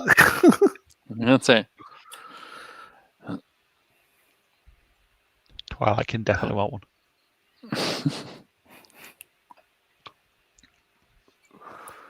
All right, moving on. Not a lot of damage from the Fiend Regiment, but we didn't really expect it Nope. to do much of anything. Yep. Ooh, not a good roll at all No. from these Soul But Flares. But again, yeah, It doesn't matter. I mean, they do a bonus. They're, That's the important. they're sticking some damage on for later when something real hits it. But I mean, Yeah. with the damage they took, they're living on borrowed time with that double 1. Yeah. And they're using their borrowed time. That's Sean Moore, who's one of Joey's regular opponents, probably talking about how often he's bumped into a planar apparition and not killed it. I've done that a lot. A fucking lot. It's that thing that, like, if you can kill it in your first go, sure. But, like, if you don't, then you're going to look back 3 turns later and say, I should have never charged that. So I think that was the Dread Fiend on the Captain on Rhinosaur. Yeah. Just did a couple of wounds. Interesting. The Captain Rhinosaur is trapped there where he is. Oh, Oh, Void Lurker gets all of it. 6 wounds. I don't think he necessarily wants to kill them, but I suppose they're fearless, aren't they? So it doesn't make a difference. Yeah. Yep. So it's 3, so it's going to be 9 attacks. The Shadow Hulk. Oh, Is it vicious? Yeah, it's 4 more. 4 more. Okay. Yeah, it's And an still 11. a giant. And an 11. Twice. Yeah, just roll 11s. This game gets easier. just roll All good. right. So now what does he want? so Shove one the of Shadow those Hulk in would his be- face? It has to go forward, otherwise it might have a flank. Because you just back up. He should have done the Fiends first, really. So a flank from what? There you go, it's fine now. From the primes into the Fiends. He basically has to roll the Shadow Hulk forward to prevent it. No, that's 2 inches, not 1. Oh yeah. He might be thinking that he's got to stop it. Oh, okay, there he goes. Because There that's you go. now actually a flank on the Hulk, isn't it? It is, but that's better than on the Fiends. It's fearless defense 5. Oh, that's just it probably is actually. Yeah, looking at it. Close, isn't it? I'd probably dice it at that stage, but What salamanders are those? Primes. they're primes. Okay. So melee 4, crush 1. 12 attacks. So they can fight. But 12 attacks, I mean, 24 attacks on 4s. You're back down to 12 4s and hits. 4s. Yeah. 6 12 damage? 6 damage Fearless with dash 20? Like, Yeah, You could get the hero in the front as well, but then I suppose it's only 3 attacks, isn't it, from the clan lord? Yeah. yeah, So that's going to be 10 wounds on the Unblooded from the Fiend Regiment, and then a 9 and a 7. That should get him, right? Yeah. 14, 16. Yeah. Which is why you should have Alright. done your fiends first. Yeah, but Ancients are going to tie those guys down, surely, because Yeah. their defense 6 is just going to be. Well, they said they're only fearless 13, but with melee 3, crush 1, 24 attacks. And they'll be 2-2. crushed too. There's a Bane chant with that Fiend Horde's name on it for the rest of this game. Probably should take Yeah. a troop out in one go. Yep. So not a bad turn of combat for Joey. No, not at all. If he's feeling very gamey, I do think he has a flank on the fiend still with the primes. There I it know, is. Not quite. Just You could possibly get the Rhinosaur captain in because he's nimble. Sure. Because you could put the thing is actually the interesting thing is I don't think they've got a flank on the Shadowhawk because of the Dreadfiend. The Dreadfiend will probably stop them from getting a flank on the Dreadhawk. Yep. Quite a traffic jam. heavy over cavalry. And that's the thing. Like I feel bad sort of picking stuff apart at this point, but like he basically drove himself into this traffic jam. He had all the time in the world to advance on this flank or not advance on this flank. And he put himself in a position to get jumped on by all of these units and not have a good counter. Yeah. And this is, again, why I would have charged the Tyrants. Because but this is how I like to play. I like to throw something in, see what happens, and then deal with the, deal with the chaos and the mess that comes of it. Yeah. But as you say, that's my style of play, and it doesn't suit everybody. So, it just feels that ahead. the units in the middle were a little too squared up. That just allowed them to get capped off by one injured Fiend regiment. It's blocking off that entire sort of side. And there's no real meaningful counterattack. So I would say one It's thing gonna is hurt. that the Ancients are going to take on the Fiends, aren't they? And so that'll hold them down at least a little bit. The Rhinosaur captain is going to take on the Dreadfiend and just, I don't know. What's the Dreadfiend's nerve, actually? I don't actually know what the Dreadfiend nerve is. He is a 13, 14-16 defense 4. What is it? Yeah, that's- So he's going to do. It's going to be close, isn't it? Because he's no 15 flat, isn't he? The Rhinosaur Cav. So he could probably take another turn of combat and still be okay. is that the battle captain on Rhinosaur? Yeah. Yeah. 6 attacks, blade of flat, slashing, crush 2. I mean, he'll do damage. It's just 6 attacks isn't enough to crack him in one turn. He'll need 2 turns, and the Dreadfiend won't. It's whether the Dreadfiend comes in another turn. So at the moment, the only thing you have to worry about to a certain extent is the Void Lurker, and all he can see at this stage is the units in front of him. You could put the Ancients into the flank, into the Fiend Horde, and hold them in place. There's no real angle for the Shadowhawk to get in, so their only real target is then the Primes, which you'll take. You'll take for them having them on the flank. It's what he does here on the right hand side. If he can really get an advantage here. I mean, he's put the Lechilodon in to chaff up one of the Butcher Hordes, which I don't think is the right idea. I just don't think it is. You don't need to chaff him up. Mm, As long as you don't give any flanks away, who cares if he's charging you? exactly. Yeah. Well, what does he have that's eventually going to kill that Fiend Horde? Like, this Fiend Horde Pac-Man's his entire army unless what stops it? Right. Well, the Corsairs would have a good chance against him if they were damaged. The thing is you still got the Firebrand as well that you could throw in to a certain extent, and the Ancients. But if you throw the Firebrand in, they'll probably attack him instead. So putting the Ancients in just puts you in a position where you cause a bit of damage, and then the Corsairs will come in afterwards. There is a Fiend regiment in the back that can do some damage afterwards. But they're not going to get space unless one of them dies. Very interesting down here. I mean, Corsairs are 10 attacks. So, like, melee 4. If they're to the front, of that fiend horde. That's going to be a crush while. one though, aren't they? Are they crush one? Yeah, but 10 Crush one attacks. With elite. Firebrand, Crush one with elite with Firebrand. They're If the Firebrand, dead in. 4 damage to them. Yeah, I mean, the this is ancients are again going to why cause like five or 6 damage, aren't they? With their 3+ to hit, crush one. a troop. Yeah, because they're 10 attacks, aren't they? So he's gone for the double charge on the Fiend Regiment, which I quite like because it just sort of resets his line a bit. Yeah. But it does also block that Corsair in. But I suppose he's going for the shooting rather than anything else. Sure. And I guess his only real target is the butchers on the hill because he's gone into combat on the other butchers. Yeah. And these guys are out of sight now. And shooting a planar apparition in cover seems silly. And I would say I agree with Elliot and Cue Ball over here that I would have loved to see that planar apparition push up towards the middle instead of going down to the bottom right.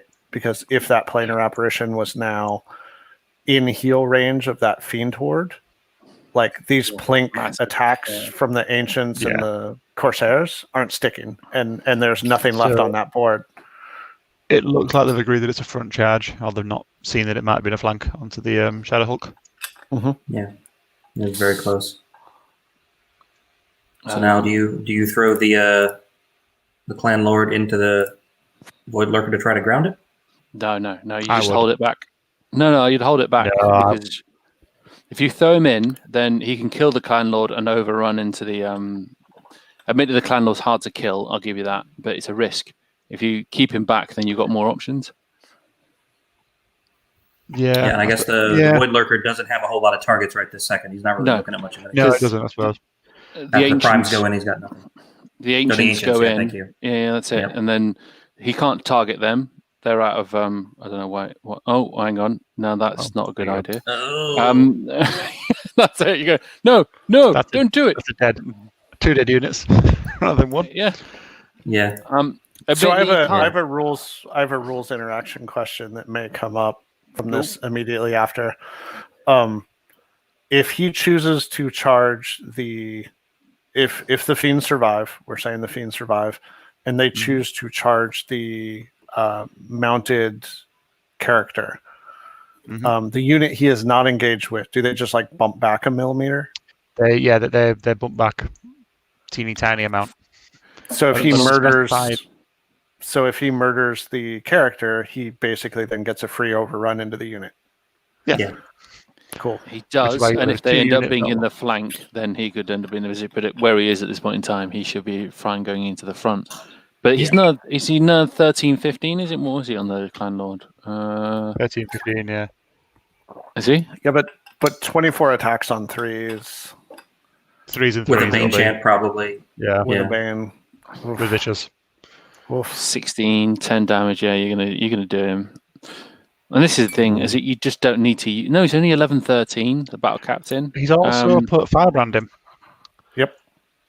He's hoping to kill. He can't kill unless he gets really he's lucky. For the waiver, isn't he? And there's Charlie, so he's going to throw Cloak of Death on everything over here as well. I mean, once you're putting the captain in, just do it. Just put everything in, stick wounds on it, and then.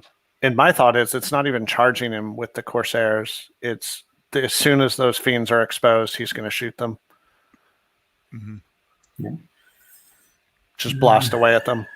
But again, now I wish the Lakelodon was still alive. Or was not wasting itself because it's doing nothing there. Yeah, I don't get that at all. You gain nothing from charging the Lakelodon.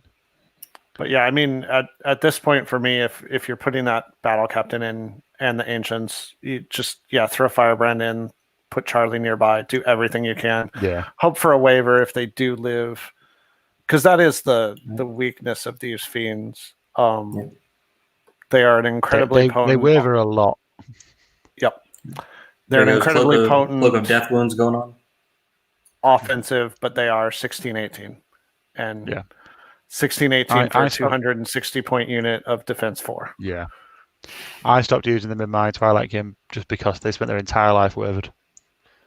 And because you got the best cavalry in the game. Exactly.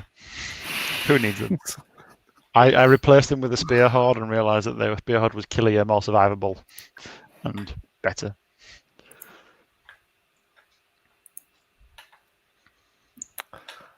Whew.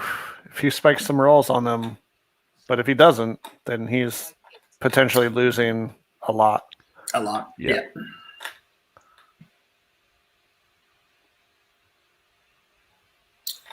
Because Joey just uses the Void Lurker and the Giant, the Shadow Hulk is another double punch on that regiment and picks them up. Like, Yeah.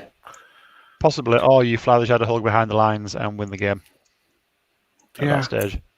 I would just fly behind the lines, and I wouldn't go for a charge this turn. Fly turn so that even if the Clan Lord can charge you, it's only charging your flank and not shooting you down completely, and then you've just won.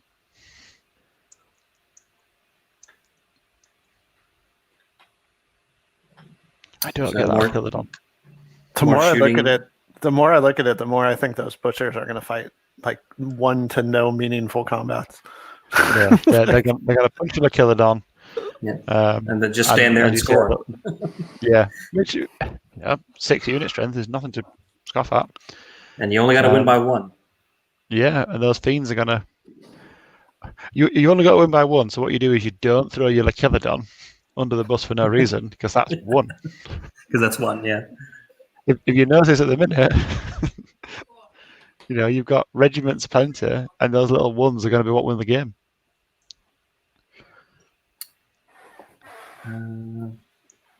We moved on to combat now, I think. Ooh, child. So I'm guessing the shooting did nothing. Oh, there we go. So did we see what the Corsair shooting did, or did it? Yeah, it did. Shot it did that 4, fiend it did regiment. 4 wounds. Yeah, 4 wounds to these fiends in the middle. And that's all. Everything else is busy. So that's a spicy. So those Unblooded are now interesting, but I mean, if you look now, that it now means the Permanent Apparition has to chaff the. There you go. Interesting. They now have to chaff the Unblooded, the Permanent Apparition, because otherwise those butchers are going to get hit from every angle, and it's going to really hurt. Doesn't have to charge to do it, but yeah, you're right. Yeah. So the Tyrants and the Primes easily take off that Fiend Regiment. Yeah. I like that charge a lot, double charge in there, because you've reset your lines now. Mm-hmm.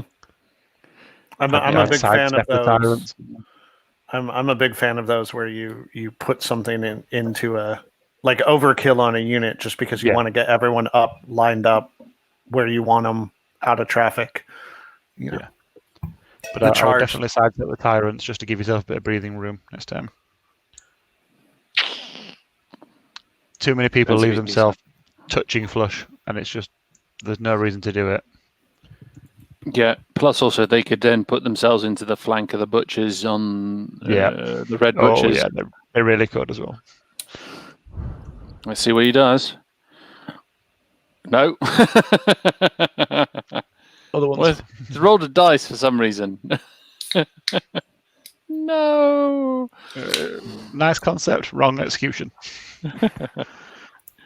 I mean, I've even thrown sort of combat or even non-combat characters in between. Oh, we just turned them out of the flank. Yeah. They were in the flank of the butchers. Okay.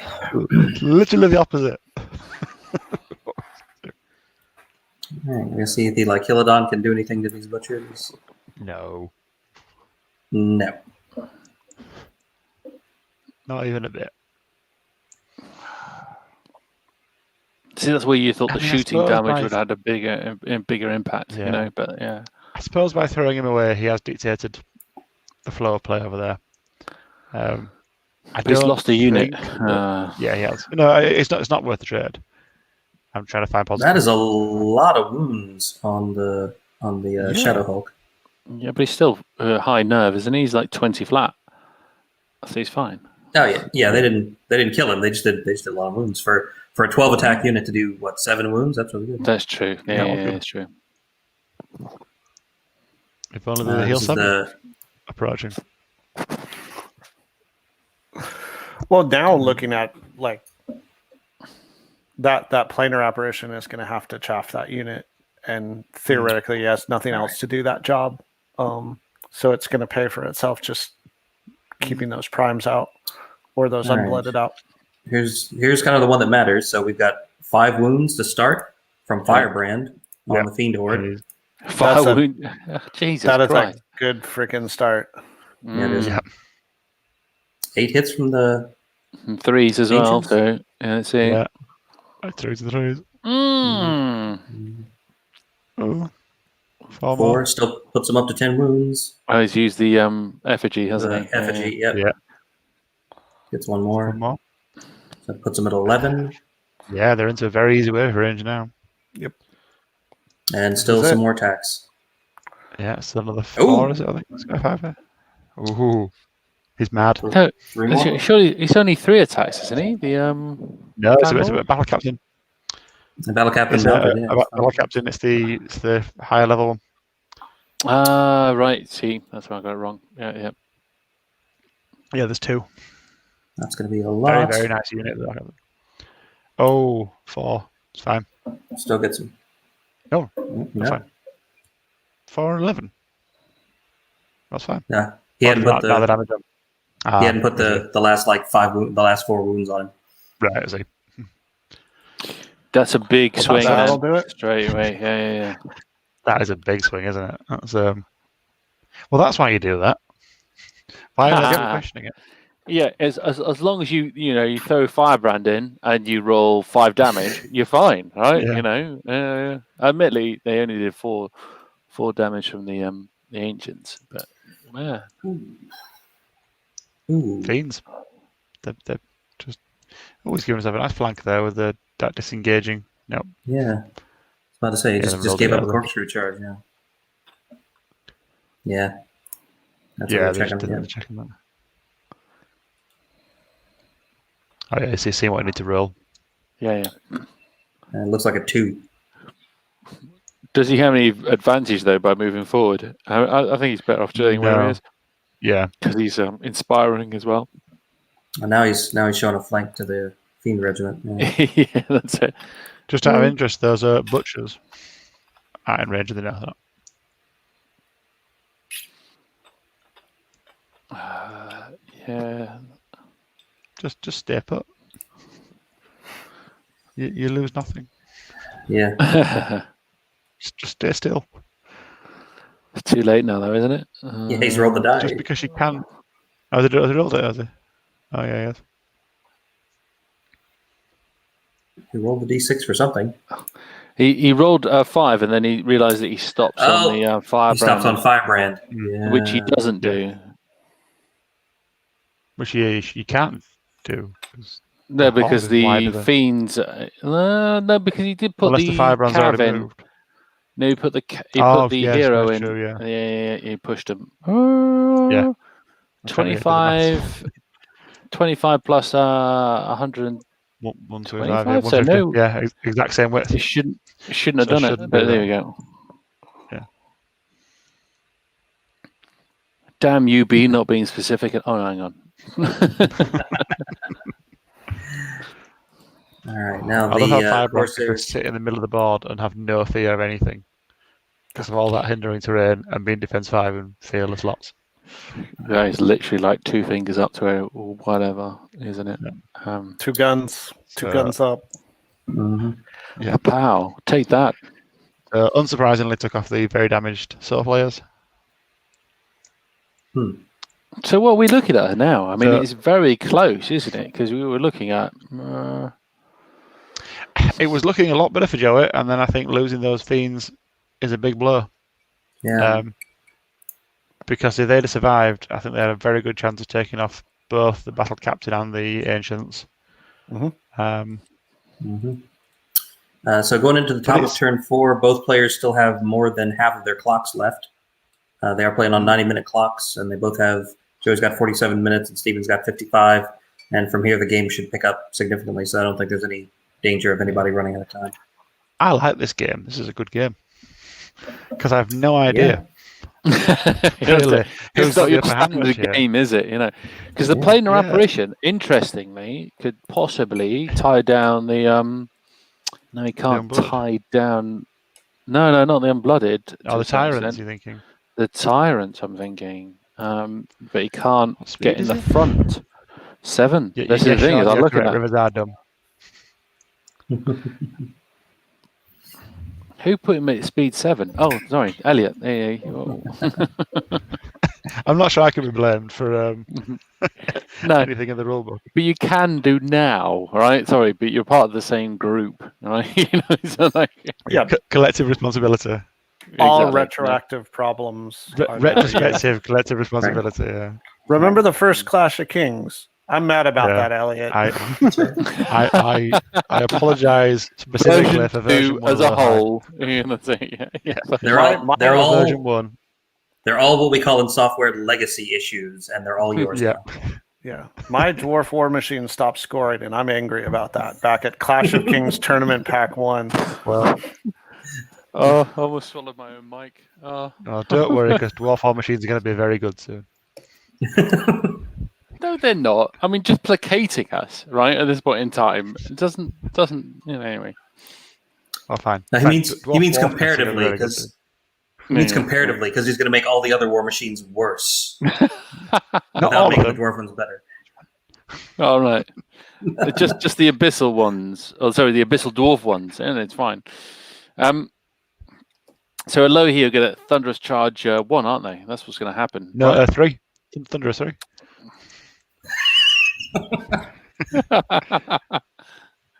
Waiting for them what to two move back armies have I to. got? Yeah. If this follows the internet pattern of look at the armies the rules committee has and wait for buffs on those. You're not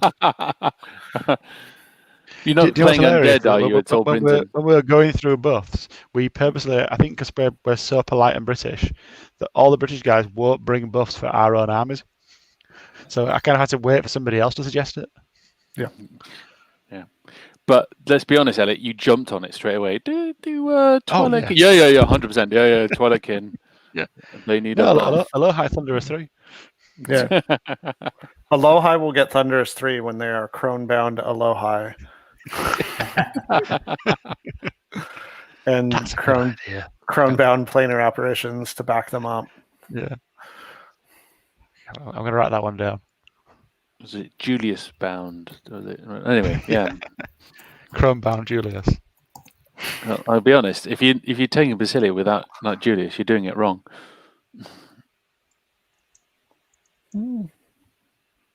Samarkris, I'd hear you on. Samarkris is sort of an auto, but But I'd you see, never me take and Samarkris. John I'd took, never take him. Mm. Yeah. Me and John used to take Julius before. He was cool. And Samarkris, Sorry, actually. he was always cool, right? Yeah. You know, nobody realised that's how I cool used he to was. I used to take the Wonder Twins every game. They were brilliant. Oh yeah. Elite and vicious. So okay. So what do we got? Marking What's things up. happening? Oh, it looks like he might be going for the owner. I do like in the chat they got Sean Moore going, "Rivers are dumb." Rivers are dumb, right? he's not wrong. I like the idea that stance doesn't only hold to in wargaming, but just in Yeah. general. He is a man against rivers. Yeah. He's absolutely okay with estuaries, falls, rivers. Yeah, that's it. Yeah. No, it feels, I don't know. I mean, you just imagine the Allies turning up and going, you know, it's the Rhine. Oh, bollocks. Rivers are dumb. I feel like there's a good house rule for rivers somewhere you can do. So like the opposite of Mead of Madness or something on those lines. If you charge passes a river, it's -1 to your overall charge distance. Mm-hmm. Because then they still impact the game, but they don't hinder you. They don't do everything else, but it's something. I mean, Let's be honest, this isn't a river. That is actually a stream, right? You know, Yeah, if you're looking exactly. at it, you go through and go, if I get slightly wet from this, that's all my concern, right? That's all you got to worry about. well, I I do love, I mean, you look back in history, any battles that were fought actually over a river, it had a huge tactical impact on it. Oftentimes the fording of a river was done through huge amounts of subterfuge or false marches or whatever to give yourself a safe river crossing. They're huge tactical objectives. I just, in a scenario game, I love them. In a matched game, like walking up to a table and playing someone, I hate them because it is so hard to remove significant advantage.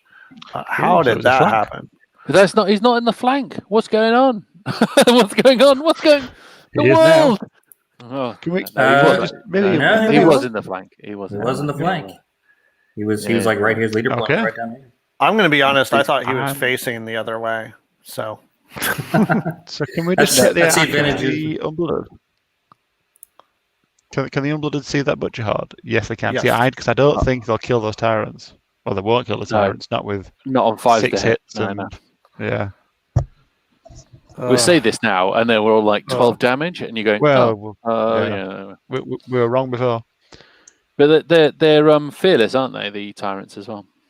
Yes, they are. Yeah. So Joey's just moved his Charlie up here to the middle, so that's why we saw one wound popping up on multiple units of Seclude Death going off.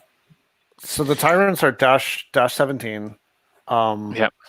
It's bringing dread, so they're now dash, 16.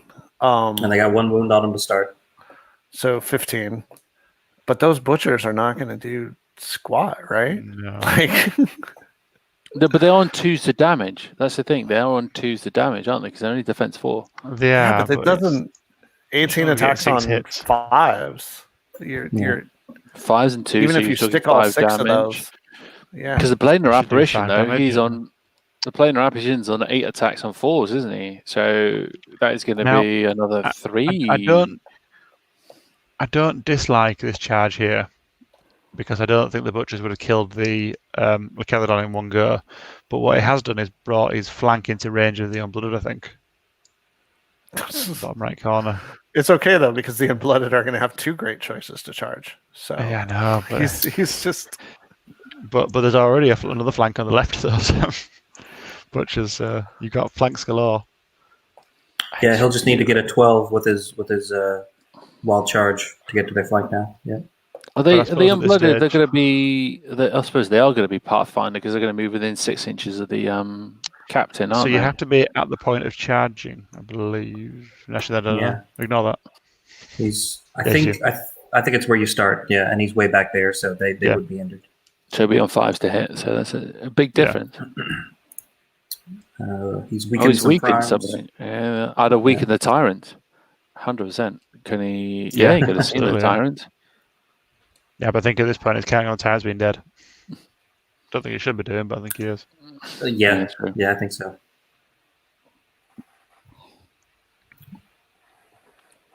Oh, I forgot the Voidlurker regents.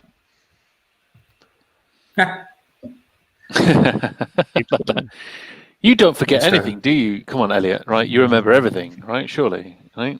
So I believe that was the Dread Fiend on the Rhinosaur captain.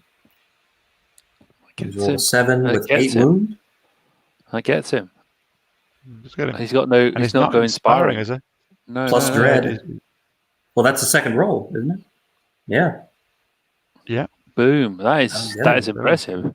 All right. Good job. This is vicious, isn't it? That pushed him over the top, isn't it? Is that right? And dread. He's got dread as well, so he throws that one in there.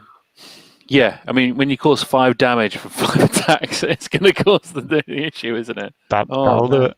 Yeah. So here's the Voidlurker. Let's zoom in here. Voidlurker on primes. Not a great roll. Not a great roll at all there. Oh, no. Just 3. Yeah, but hoping for a big D6. Only 2 on the D6 roll for how many attacks the Shadow Hulk gets. Yeah. I'm still 5 damage. 5 more. 8 counts as 9 with dread. Yeah, that's going to be just enough. Yeah. Are they? Is it dread plus brutal? Is it brutal for the They don't stack. They don't stack. Good point. Yeah, you got a very good point. That's 15 though, isn't it? Yeah. And no, they're 15, 17, right? No, they're 14, 16 for the primes. 14, Okay. 16 for the primes. So yeah, Right. just. That's enough. All right. Sure, he was hoping to get them. So this is going to be, So 7 attacks on 5s. That's really good. so he chose not to jump the Void Lurker over and do something interesting there, right? He could have threatened the flank. I think from where he is at this point in time. Yeah, Whoa. you're right. Ooh. So the Fiend Regiment just picked up those It was Corsairs. unhindered though, doesn't it? It was unhindered. No, it was hindered. He just got 7 hits on 5s. Did he? Fucking hell. Yeah. That'll do it. And then rolled a 10 for the nerve check. So Well, Yeah, actually puts him in a good position. I mean, you could. think The he- Corsairs are going to was take that. up. But But that I Void think he was up after the that Void the Fiend Lurker hop. not hopping over and with them this is not the big killing one, though. This is the Tyrants. If the Tyrants go down, this could be equal game, I think. only 2 hits from the planar apparition. And 1 And damage. attacks on 4s. Oh, that's ugly. Oh. it's spent. It already did its YOLO charge once this game. What do you expect from it? Oof. Still 4 damage from them. In actual fact, that puts them, 6? So he needs an 11 twice. Nope. No, Nope. no. It does mean that, I mean, it depends on the Lachilodon here. It depends on what's going to happen beyond that. Because the Corsairs are not touching. No, they are there, so they can touch one of those units if they do die.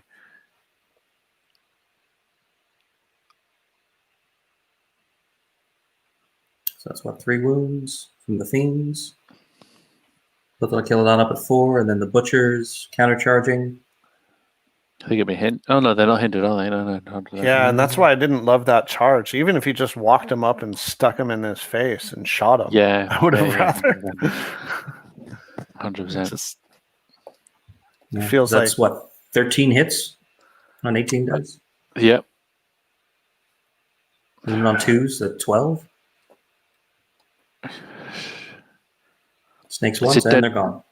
Dead unit for no reason, you know. Yeah. like what Admittedly, he's rolled 10 hits on 5s though. Just like looking at that, and going, "Oh, well, yeah, actually, that wouldn't do too bad."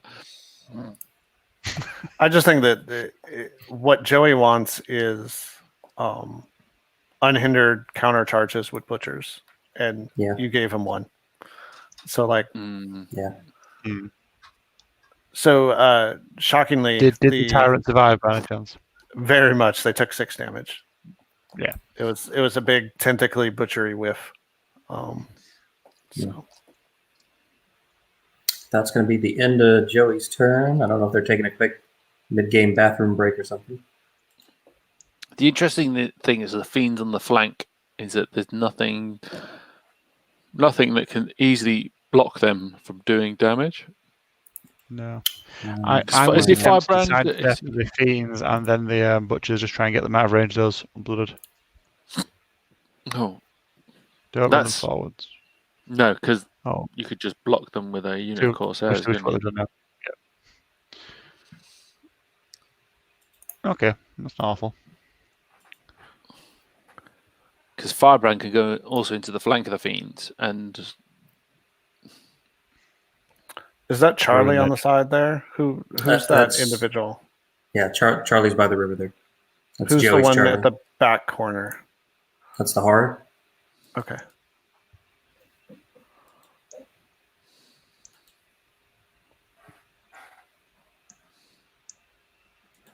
Yeah, Joey really wants to sidestep to the left to try to get out of range of those unblooded. And I don't know if 1 inch will quite get it. That gets him to 12, so he's got to roll a 3, right? Just over Is that 12. wild Yeah. charge? So it Yeah, needs so the he's got to energy. roll. this is a chaotic game. I'll tell you that. Now. Look at it But going. but So like, what's don't you going on? just Alright. don't you just hit the horror with the unblooded and then overrun into the Butchers anyway? I don't know that they take Probably it. should kill it. Yeah, they're only melee 4 out there. They'll be hindered. And they'll be and they'll be actually hindered. hindered. That's So right, they're only melee. Okay. So they you're, might you're not get looking it. at that wonderful 4 hits on average, Right. which is you see a tasty But little saying wizard and you think you can pick Both him up. players have And, spiked their 5+ with us so far. yeah. So this is like the way Oh. it sort of is starting to look. He's got a Is plan that- for Charlie. He's throwing him forward. No, that's not Charlie. That's the captain. So he's putting them in range of Pathfinder. So he's definitely going in with the Unblooded. He's definitely going in with those Unblooded on something. Or not. I can do a thing. Maybe I shouldn't do a thing. Damn on, dude. Oh, can he not move at the double through the woods? Does he not give himself Pathfinder? Maybe. He does, yes. no, If you have he's the aura, got a- you always give it to yourself. Plus, So Elliot whatever actually keyword. knows the rules. That's fine. I think they're just being do know. careful about. I think they're just being careful they about can- measuring around the 1-inch sort of. Yeah, Yeah. the booble. The That's planar very apparitions tentacle bubble. Okay. Yeah. Sure. But he can still get there. Looks like. Yeah. See, the tentacle bobber reminds me a little bit like Blood Bowl when they have like tentacles on like a. chaos mutation. Yeah. It was the Nurgle team, wasn't it? They had like their beasts of Nurgle who would just go, "I don't care who you If are. you went near Blah, them, blah, blah.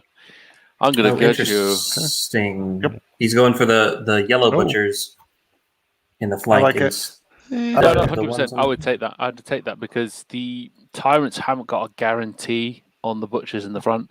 What they're doing is just Yeah, but guaranteeing. The other Corsairs could have taken them. Yeah. Those Corsairs think- take the Fiends. Yeah, 100%. So Yeah. the other Oh, no, Corsairs. no, Oh, hang on. no, No. Oh no! Take the things. No, Take the Fiends. you Kill silly units at people. the stage. Ugh. Because this, Why? at this point, overkill. Is At he this going point, to try what to it- turn the tyrants to beat up the planar apparition instead now or something? I guess. Well, let's I see. suppose. Yeah. I hope so. Right. If not, this makes no sense. Don't shoot. I love that. Shoot. And so now these Corsairs will definitely be hindered because the bubble is way over here. So what's the nerve on? What is the nerve on the fiends? What is the nerve on the fiends? Well, I'm going to give Corsairs them the shoot. benefit of that doubt. the Corsairs Uh. shoot as well as they fight. They might just walk up and blast along Yeah. with Artackle and Firebrand, that Fiend troop. The fiends are 13, 15. So Yeah. on 4 damage. Ooh, they're still on 5s to hit because of the Stealthy. stealthy. So 13, 15. Even if it's like 2, 3, or 4 wounds, you're still talking maybe a 5. Yeah, it's still good enough to get. And he's in the front, and he's stopping the other fiends from getting into the prospective combat. So yeah, maybe. Yeah. Which yeah. is awesome. Oh, Oh, So okay. Ancient to the flank of the, yeah.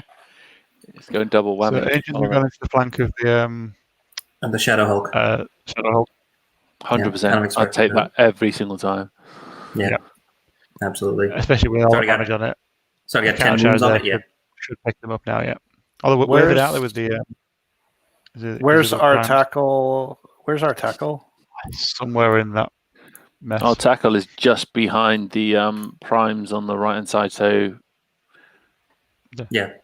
Over here by the swamp. yeah, you got him. So yeah, them and the Corsairs. He and the Corsairs are going to shoot that Here one. we He's go. getting greedy. He's like weirdly greedy this turn. It's only a couple of damage, so he needs to get a 6 to. There's 3 more. There you go. As I can't only doing the damage he needs, so he needs a 3 now to waver them, and that's what he needs. Yeah. Where's Firebrand? Does he? He's in the Charge. flank of the other fiends. Yeah. Oh, of course, yeah. He's Well, he's it worked. punching It worked fiends. last He's found a new calling. He's dropped all of his pistols. Mhm. He's now a professional fiend puncher. Fiend puncher. So he's wavered then. He's wavered the fiends. That's actually perfect because that Yeah. really If you Yeah. have a problem, if you have a problem with fiends, and there's only one man to call. Bring in the fiend puncher. Bring in the fiend puncher. You need to punch a fiend? I can do that. A fiend, I can do that. A dread fiend, I can do that too. Ooh, Anything else? Yeah, he is. He's crushed too, isn't he? Yeah. Not enough, but as a waiver. Is that another waiver? Is it? Yeah, it's another waiver. 13, yeah. I'll take He's it. wavered both the fiend regiments. Yeah. That is massive. 8. Yeah, that is a pain there.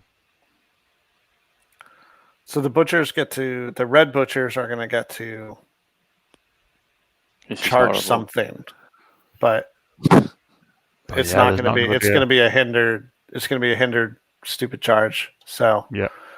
ugh. So now we're doing the tyrants didn't go into the apparition. No, It's they're just just he's all in on blowing up that butcher unit, and then they're all going to turn to face the next butcher unit, give them no good Butchers are targets. tough, but they're not that tough. Yeah, I mean, I don't fault it, because what he's looking at is he's gonna blow up that one butcher unit, turn everything to face, and he's just gonna have a wall of unit strength waiting for the butchers to charge whatever bad option they take, and then everything countercharges. It's just gonna be Here goes the Shadowhawk. Yeah, Shadowhawk's dead. Yep. Mm-hmm. God, I wish he had gotten that Void Lurker out of there. Yeah, I wish Void Lurker was behind the lines now. He'd not be in quite as nice a position, would he, if the Void Lurker was sat behind everything. Yeah. Yeah. Because then you would have that Dread Fiend and that Void Lurker that are at least pieces to play with to start doing stuff. It just stops the entire push forward, and the advantage you had with the Salamanders was they had the higher unit strength, they had the better up front. You take them on, face value, they're going to slowly grind you out, and he just take advantage of his army. So what I do want to say, back to sort of very early, like right now, things can happen, but like Joey's looking in bad shape. He was fighting uphill this whole time, right? Like this river table. I don't know if it was. I still think the flying gave him an advantage, but that's me. I think from deployment onwards it was. Okay. I agree. I think you could have used units better than he did in terms of being out wider on the flanks. This Salamander list really wants to hit you head on, and he ran it head on. And he did well, to be fair. He broke units out, and he was unlucky to lose the Fiend Horde, and there we go. Very dead. Yep. All dead. And now it's just give the butchers a bunch of bad options. Yeah. I mean, I won't lie. I don't think it's fair that you end up with a river that goes straight through the middle of the battlefield that screws your entire army. I don't think it's fair. Not when one army can have Pathfinder very easily. Yeah, I mean, if I took the werewolf army, the Lycans, and you have the entire army of Pathfinder. Yeah, because there's no obstacles anywhere on the table either. They're just laughing. They're going, "Oh, you're entirely hindered, and I can fly around you and don't give a crap." It makes a big difference, and it's a good idea, and but I think you're right. Like Elliot, and just saying, like -1 of the movement for a stream, is possibly a better option rather than making it completely hindered. So Joey has one Strider unit in the entire army, no Pathfinder. Yeah, he's got flying units though. Flying units make a difference. Yeah. Okay. No. What I'm sort of saying is this the question is this shame on Joey for not bringing enough Pathfinder into a tournament? But do Night Stalkers get access to that much Pathfinder? Strider boots and Caterpillar potions. That's 2 more units. Everyone can take Shadow Hulks can get it all the time, don't they? But I don't know that that's true. I don't know that one unit with Pathfinder was gonna change the shape of this game that much. But it's a question. It's like, I know there's armies that get easy access to it, but everyone can take that little bit more than one unit, which is what he brought. So, well, I think putting sharpness on the fiends is basically saying like this is the same as having Pathfinder, just a different way to do it. Yeah, but Pathfinder on the butchers would then also counter that as well, and it's like the same kind of points value. I could easily have taken like Basilia, and then you go, well, I've got a lot of flying units, but then I don't have any Pathfinder units. I might take some knights, I might give them Pathfinder, but I might not because I don't know if I'm going to come in a position where I'm going to need Pathfinder. But this just guarantees you need Pathfinder. It's not like saying I can have Pathfinder in certain units. You need to have Pathfinder. I mean, interesting comment here from Sean as well about you can't plan for this not hindering terrain. And he's right that UB kind of throws people off because I plan for my meta or the tournaments that I'm going to. You tend to have a rough idea of how TOs like to put terrain out or how much they want to put terrain out. And especially in the UK now, we very much kind of almost follow the Epic Dwarf map pack. Right. And so you've played in Mark know. Cunningham's tournaments, haven't you? Elliot, right? Yes, I have. The meta goes out the window, but yeah, you're right. You are right, and there is. That's because Mark literally doesn't know the meaning of the word. Yeah. So I will say that Steve did publish all of the maps in advance on UB before lists were due, so people did have a chance to see what they were going to play each round. In that case, you all deserve the river. Right. Like, granted, I didn't look any further than the first one. I looked at the first one and I was like, okay, it looks pretty standard. And then I didn't. You all deserve the river. The river is yours. You've done better than what we did. I'll be honest. I'm not involved in the tournament, so I haven't seen that. So fair enough. The only reason I didn't get burned completely by the river in my game is because I got to pick sides, and I picked the side without the river on it. And then just stood back and made it come that, to me. didn't you? You had it in your army list. You're like, take first primes. Yeah. The Shadowhawk is now doing what I wish it would have done before, except now it's got ancients to guard the rear. Yep. Surely you back up and turn. There you go. Yeah. I mean, I love having nimble and fly. Nimble and fly is massive. Why is he not turning? Hey, here we go. Too far. You can't do that. Yeah. Come on, at this point in time, you're supposed to say that's very interesting, Elliot. You're the person like, oh, that's very interesting that you've chosen. It'd be interesting if we didn't do it.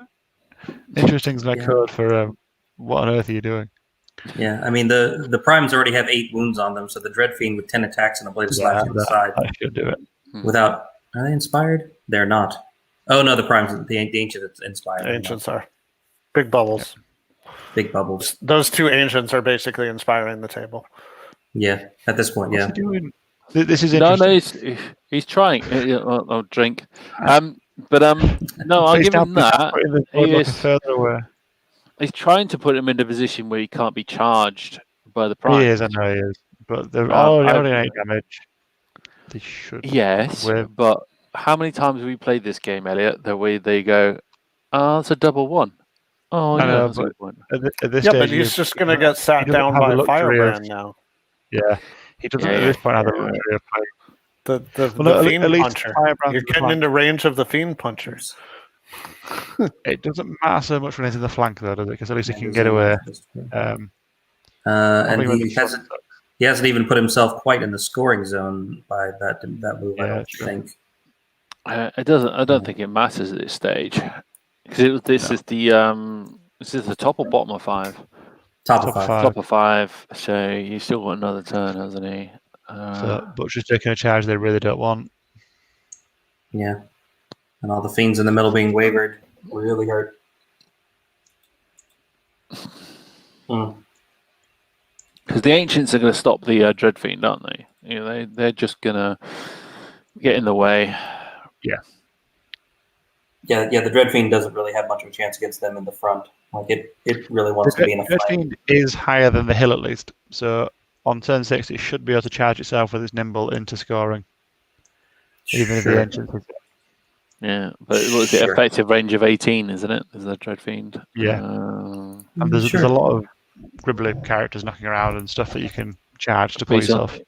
Yeah, Charlie would be a great target because his nerve is only like 10, 12, and he's worth a bonus point if you kill him. Assuming the Dread Fiend doesn't waver or die from the Ancients. Sure. But So regen does nothing. what's the nerve of the Dread Fiend as well? 14, 16. So plenty. So Bane Chant on something. Bane Chant on the planer. Oh, it doesn't get it. Nope. Oh, but has the Conjurer's Staff, so he does get it. That's not. I thought the Conjurer Staff always misses. just when you do it, I think. Staff is the best. No, Staff is the beast. Oh.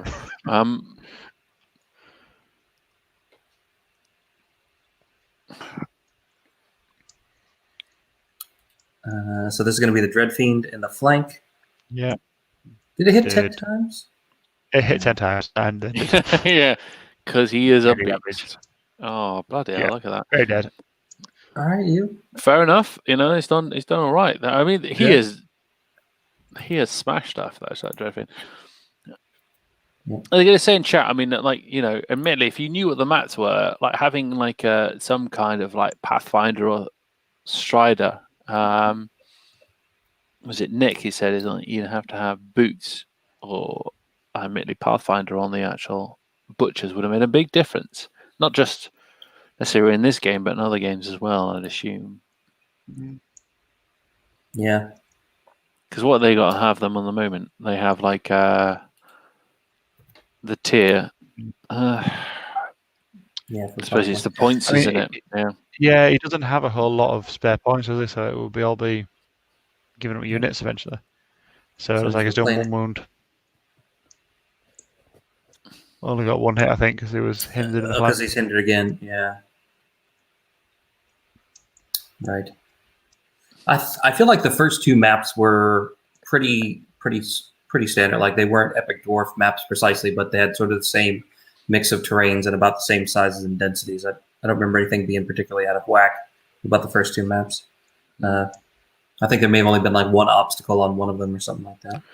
Do we feel that having like a river right through the middle of the board, though, has then, all right, you can pre-plan, but is that enough? I don't think so. I feel like it's too much. Like it's too swingy. Yeah. It benefits some. Well, some armies don't have to compromise to take a lot of Pathfinder, and some do. And that's how the difference, isn't it? That you can, if you're taking John's Herd army with all of the Lycans, you're not losing anything Right. by having Pathfinder at all. And certainly paired with a scenario like Dominate, where you want to get to the middle of the table and stand there, you don't really have an option to stand back and hide and not cross the river. Scary. It also really benefits defensive armies. So you could be in a position like I could take the Empire Dust that I take as well and go, well, if you don't have Pathfinder, I'm in a beautiful position. If you do have Pathfinder, it doesn't matter anyway because I want to accept your charge. It's a regular game. Yeah. I was playing Undead and I got to pick the top table side, so I just walked zombies up and said, "Go ahead and charge them hindered." Yeah, this is the only target you get. So end of the turn, top of the round, bottom of 5. So the butchers, not surprisingly, failed to break the. I think it's Corsairs that are fighting there, is it? Or is it? Are they wavered? Are they? Primes. The Planar Apparition obviously failed to break the Tyrants, and looks like.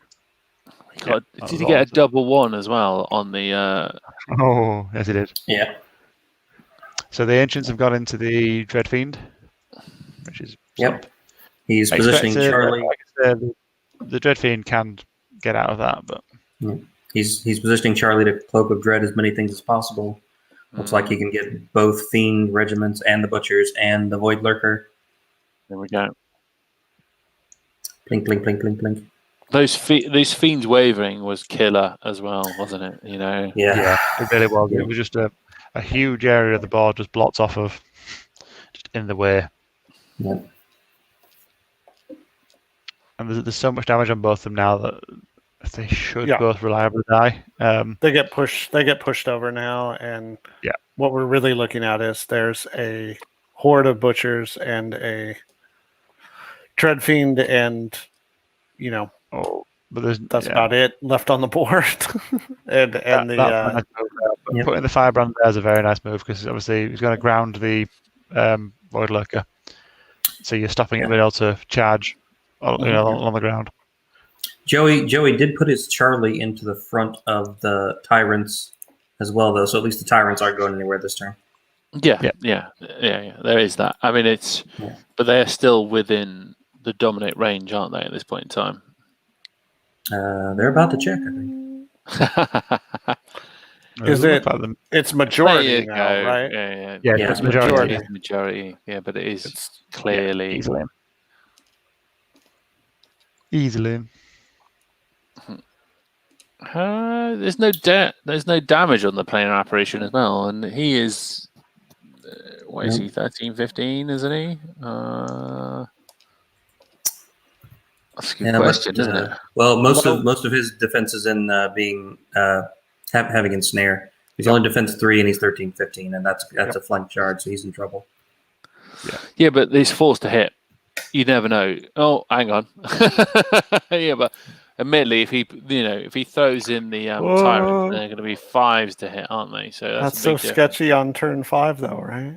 Yeah, exactly. Is he starting to take himself out of the dominate circle? What with the tyrants? Yeah. He's not going to do that. He's going to take on the special character. Yeah, just kill Charlie for the point. Yeah. The thing is, the unblooded don't have a guaranteed kill on the planar apparition. I don't feel that's the guaranteed kill at all. It's Pathfinder, so it's as close as you're going to get to guaranteed, isn't it? What was it 4s and 2s, isn't it? Is that what we're talking about? 24 attacks on 4s and 2s. Yeah, that's right. Yeah. You're still talking 10 damage, aren't you? Easy. 5. And honestly, the tyrants can die. He doesn't need Yeah. Well, yeah. Right.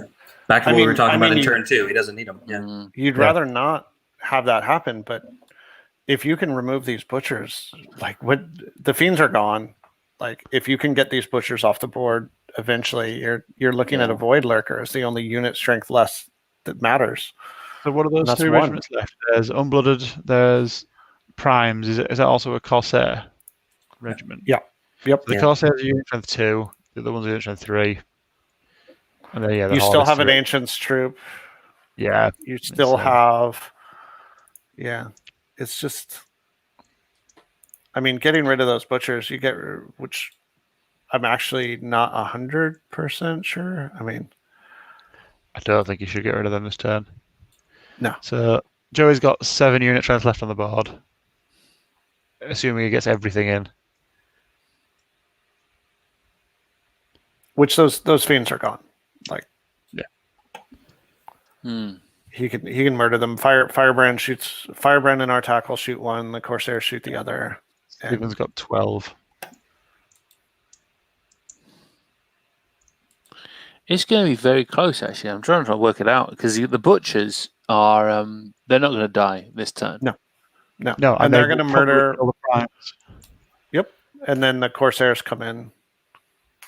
Because he hasn't thrown Firebrand into these fiends as well. So there's another fiend unit that is just targeting now. No, they're all dead. They're getting shot off the board right now. Yeah. I got depends on. He moved Firebrand over to block the charge. 1 damage. But it's one's for the defensive. Oh, bloody hell! Who was that? Was that the? It's Corsairs, I think. They did 1 damage to the fiends. But they're on. So they're on 10 now. The ones are on 11 already. And those fiends only need 13, 15. So. Yeah. They can be taken out. Yeah. 100%.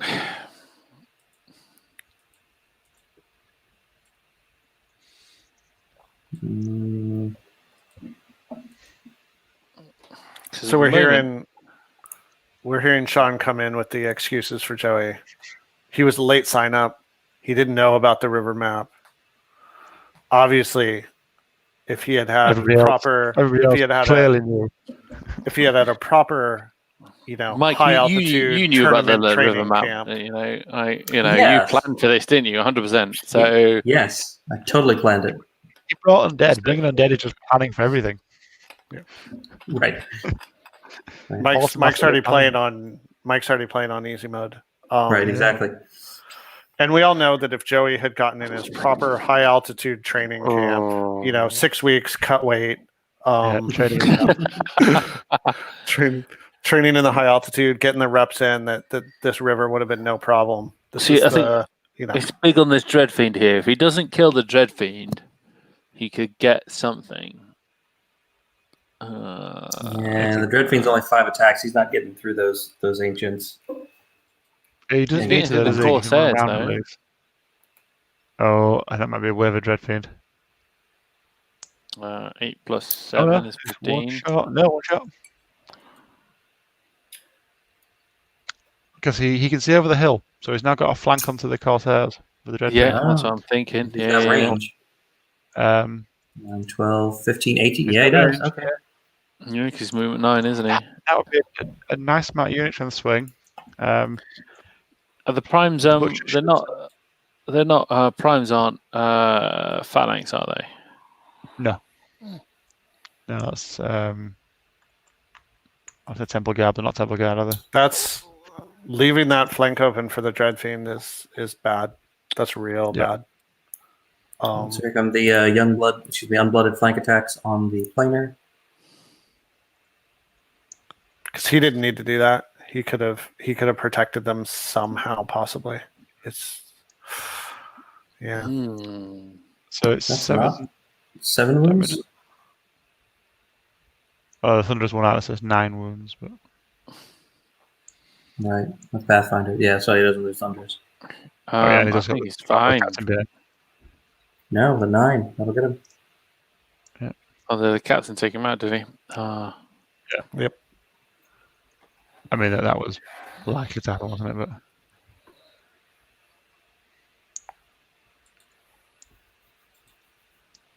poor Charlie. just Poor getting Charlie. squashed. Just getting squashed like a rat. Yep. Take this. Yeah, he's dead. It's that turn 6 that those tyrants are probably going to pick up the butchers. Yeah. Along with that's what's going to really, really hurt. Because they haven't used the brew either, have Boots, they? Yeah. Because if by some miracle those butchers survive, that would be big. If he does get the Dreadfiend into the flank and takes that regiment off. It's advantage because what are they at the moment? The unblooded, the primes.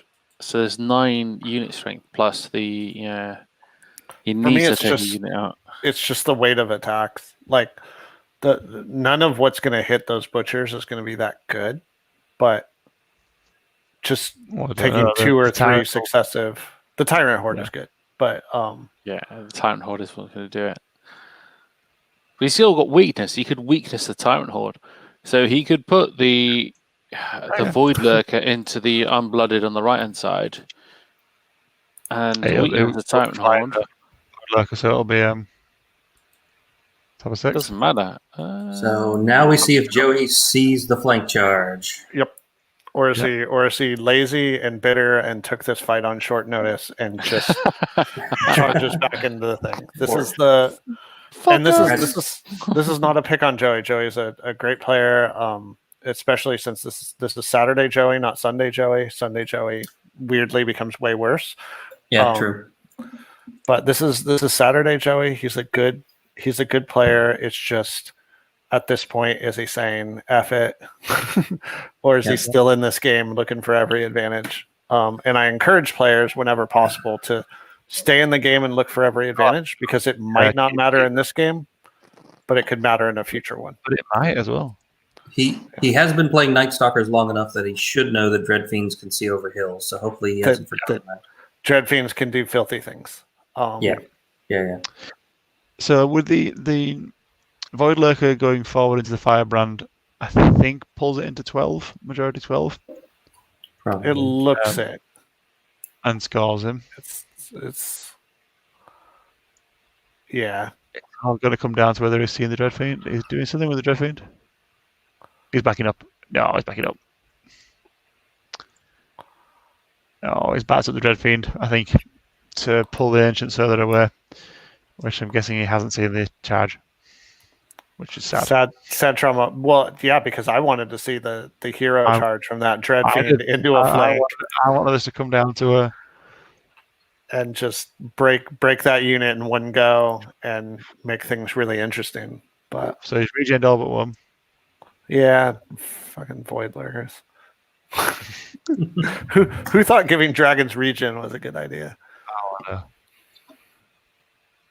Or Iron Resolve. I'll feel it. So where's this from then? It is 4 shots or something.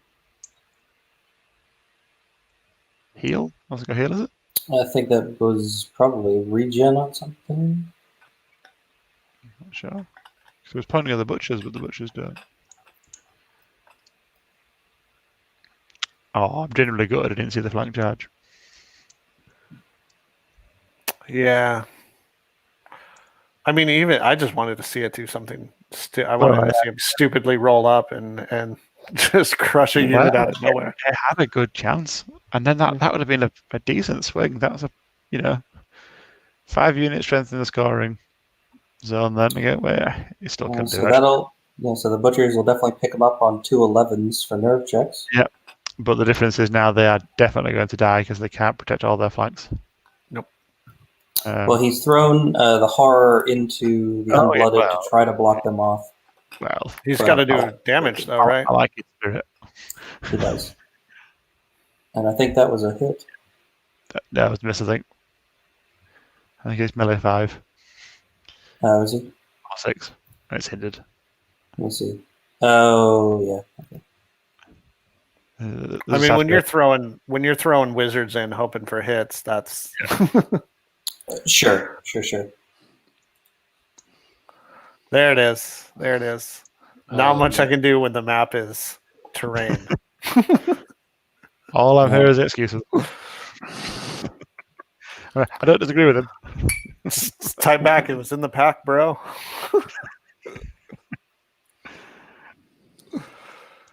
No, I mean it's a rough map. It is. And from my side, I don't want to harp on that too much because I do like the idea that tournaments have different flavors and that you go into a tournament and that means sometimes you're going to be fighting uphill in a game. You're going to be fighting a game that is not perfectly balanced for your army. And part of the joy of that is that if you want unique tournaments with unique flavor, unique maps run by unique TOs, sometimes you're going to get the river table. So this is Steve's first time running an event. So a lot of these things I think are maybe first time mistakes of like, oh, this will be fun, let me try it, without really thinking all the way through what the impact is going to be. It's a damn good turnout for our first event, thanks to Pandemic and UB. Like he's got players from all over the world. He does. I'll be honest, trying something different is always, it adds a bit of flavour,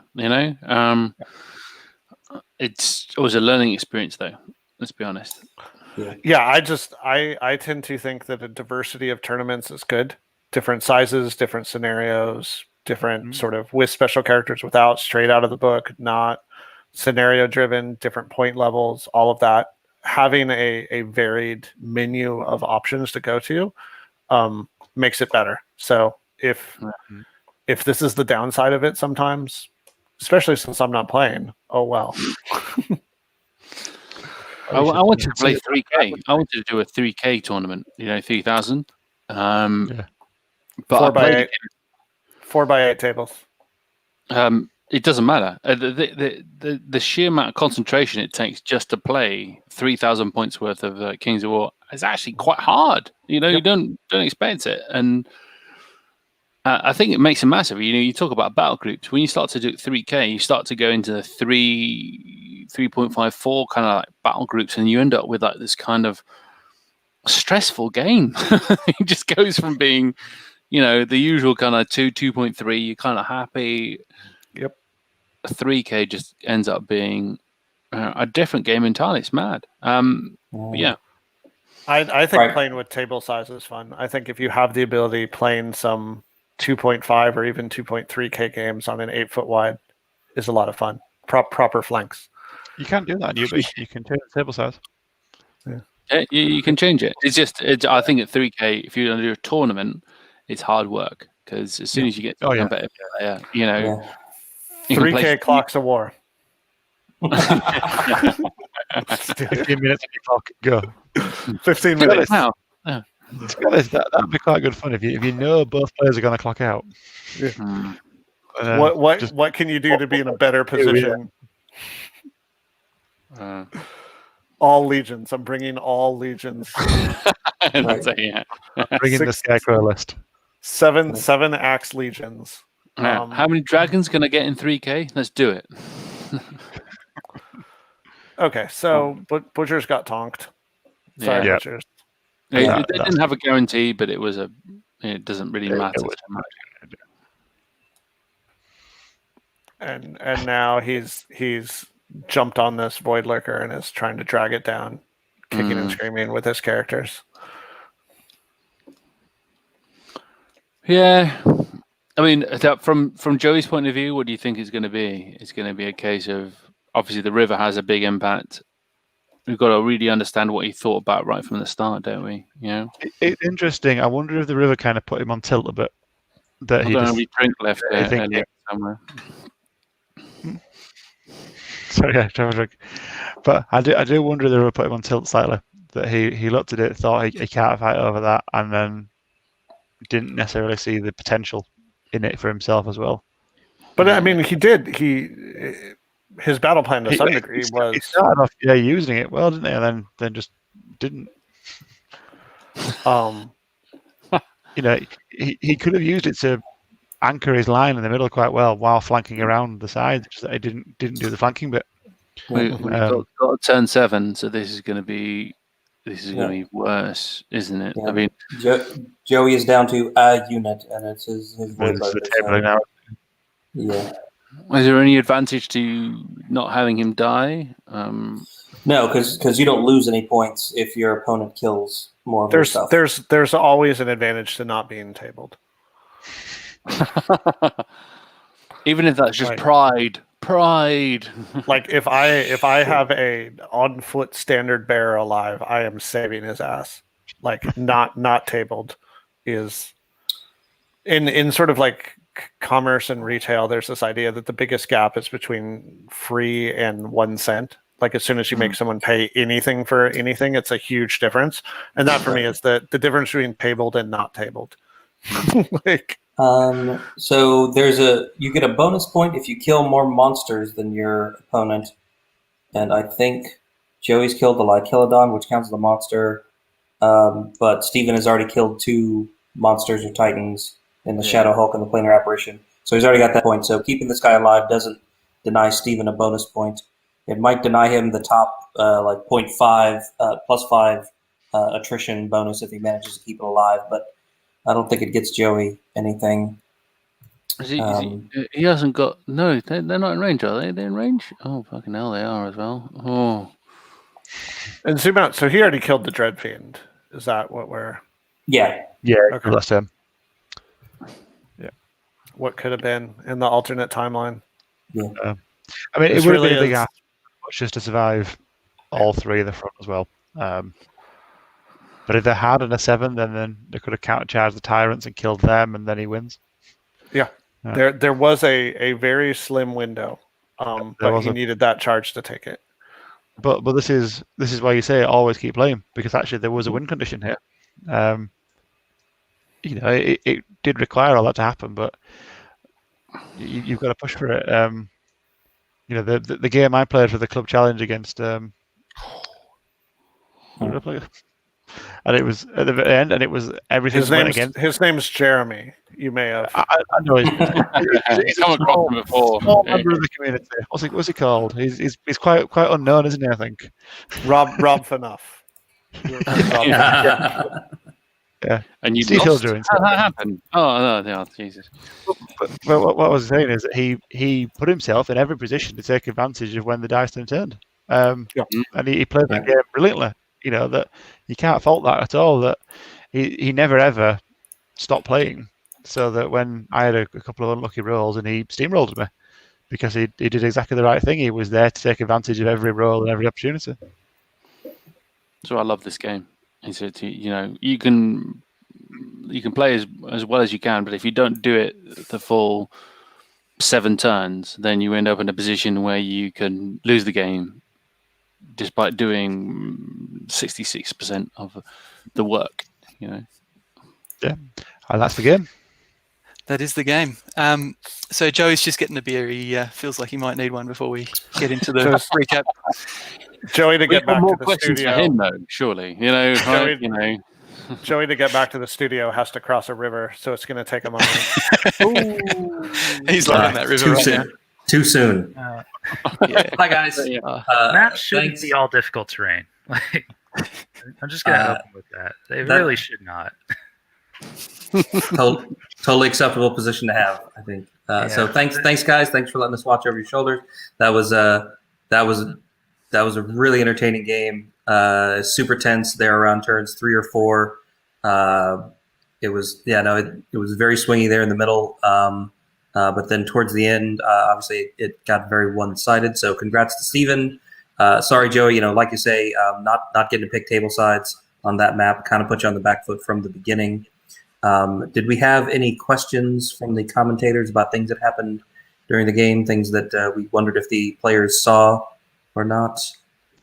I think just at the very end, the Dread Fiend had a nimble charge onto the flank of the Corsair regiment right in the middle. And I checked it was out of range. Oh, was it? I think we thought it was out. And then it was wavered after that. Yeah. I was looking at it. He was 16 and a half. Yeah. Or I was just reading the wrong line. I can totally do that on UB as well. Oh, no, Dread Fiends are only speed 8. We were thinking that he was speed 9, and I think I kind of made 16. So. Yeah. You were completely right. No, you couldn't do it. Well, forget us. We thought we had a glorious way for you to win. Yeah. We were pulling for you. I mean, at the start, we were thinking that you because of the speed with some of the flyers and stuff, you maybe have a slightly wider setup and trying to get some flanks maybe early on, turn 2, 3, that kind of thing. But it seemed quite compact at the start. Yeah, normally that's generally how I like to play it, especially with the terrain with the impassable and the giant forest. The soul flayers aren't nimble, so you can't fly 20 turn. So they kind of just point in one direction and go. And I was mostly just trying to keep him honest with his movement, make sure he didn't double or something and leave me an extra flank with one of those regiments. It honestly, with where this table was, that was not anywhere near my ideal situation at all. I wanted to be hitting and killing when I hit, but when everything hits on 5s because you charged because of the river, there's a limit to how much I can really plan for. I kind of had to just assume I was going to roll high. I think that me taking the top and also just the river, it just felt like a home ground advantage playing the whole game. Just with the captain having the Pathfinder aura was just probably the most useful inclusion in the list for this map. Yeah. There was a good spot, I think, in turn 3, Joey, where you kind of went all in over on the left side and got a lot of kills and put a lot of pressure on Steven. Steven, did you feel like you're on the back foot at that point? Yeah. I was very nervous. So one of the things I was looking at was the if I didn't kill the fiend horde, they were going to have a nice flank and just finish off the primes a turn earlier than what I'd want them to die. I mean, they're always going to die, but be able to hold up those fast elements. So I really had to kill that fiend horde, which is why I put all those individuals into them to at least give it the best chance, and that bet worked out in the end. Yeah, I was still expecting the primes to die that turn anyway. I kind of figured a Shadow Hulk and a Void Lurker could do it, because that should be 19, 20 attacks on 3s and 2s. probably should kill a 13-15 regiment with the dread there. Mhm. Not getting that put me a turn back because that meant the dragon couldn't pivot. That was probably the most deciding nerve roll I had, was that not getting that pivot there. I was a bit nervous when the Soul Flayers lived. Was it turn 2? And then Yeah, that let me up a lot. they choked up the Corsairs for a turn, which I wasn't expecting. I was hoping that those guys would at least be wavered, but yeah. So it didn't. I guess in the context of the game, it didn't swing it too much, but it did. You're right. Put that extra pressure on that turn to make sure things didn't keep snowballing that way. Yeah, and then the tyrants I could not get any luck on those tyrants at all. Yeah. 8 attacks on 4s gets 1 hit. 8 attacks on 4s gets 1 hit. 18 attacks on 5s gets 3 hits. And it was just like, come on. How much do I have to do to kill this guy? Yeah. And then I think turn 5, both of your Fiend regiments in the middle of the table got wavered. Yeah. Fiend regiments, they're really meant to be chaff that can threat.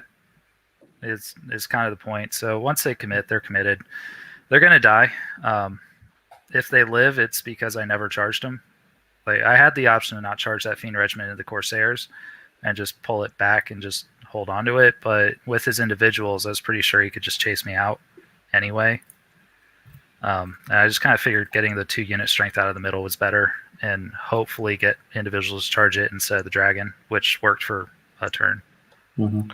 So the maps were published before list due, and I know Joey was a late sign up. Who's filling in, didn't have his full training camp, didn't get to cut weight.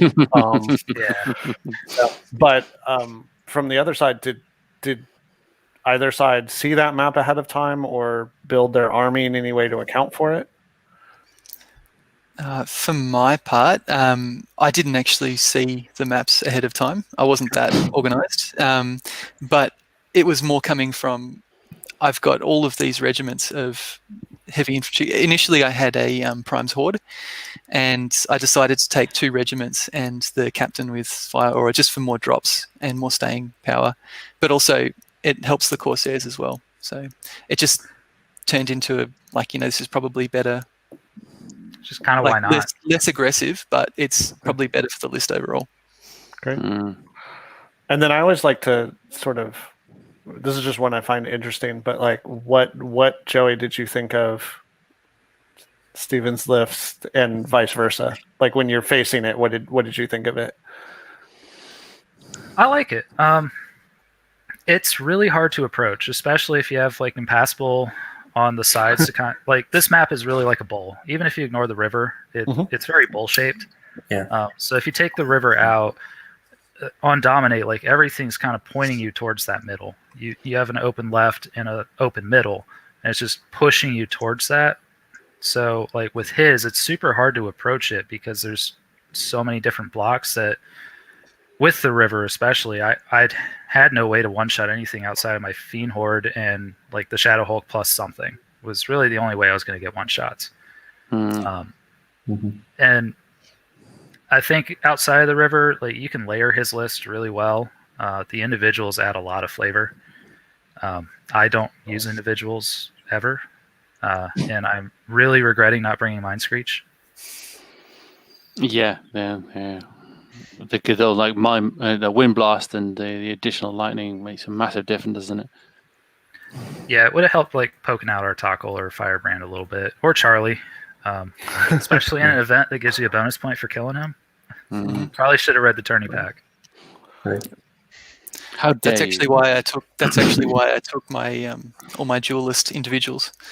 Got three individuals with dual lists for being able to take out other individuals which can get away later in the game. For my part, I was glad that we were playing on a very difficult terrain map, because one of the first things I noticed was no Pathfinder, and that's just the map, and that's unfortunate. But it's a really for Joey's list, it is a fast list, and I did underestimate the combo with the Void Lurker plus anything else is very potent. So yeah, I think he did really well making sure that he got maximum value out of those in the mid game. Great. Any other questions from commentators? I'm good. Okay, great. Well, thanks so much, guys, for letting us watch. That was a very well played, clean, and tactical game from both of you. So always love to see that.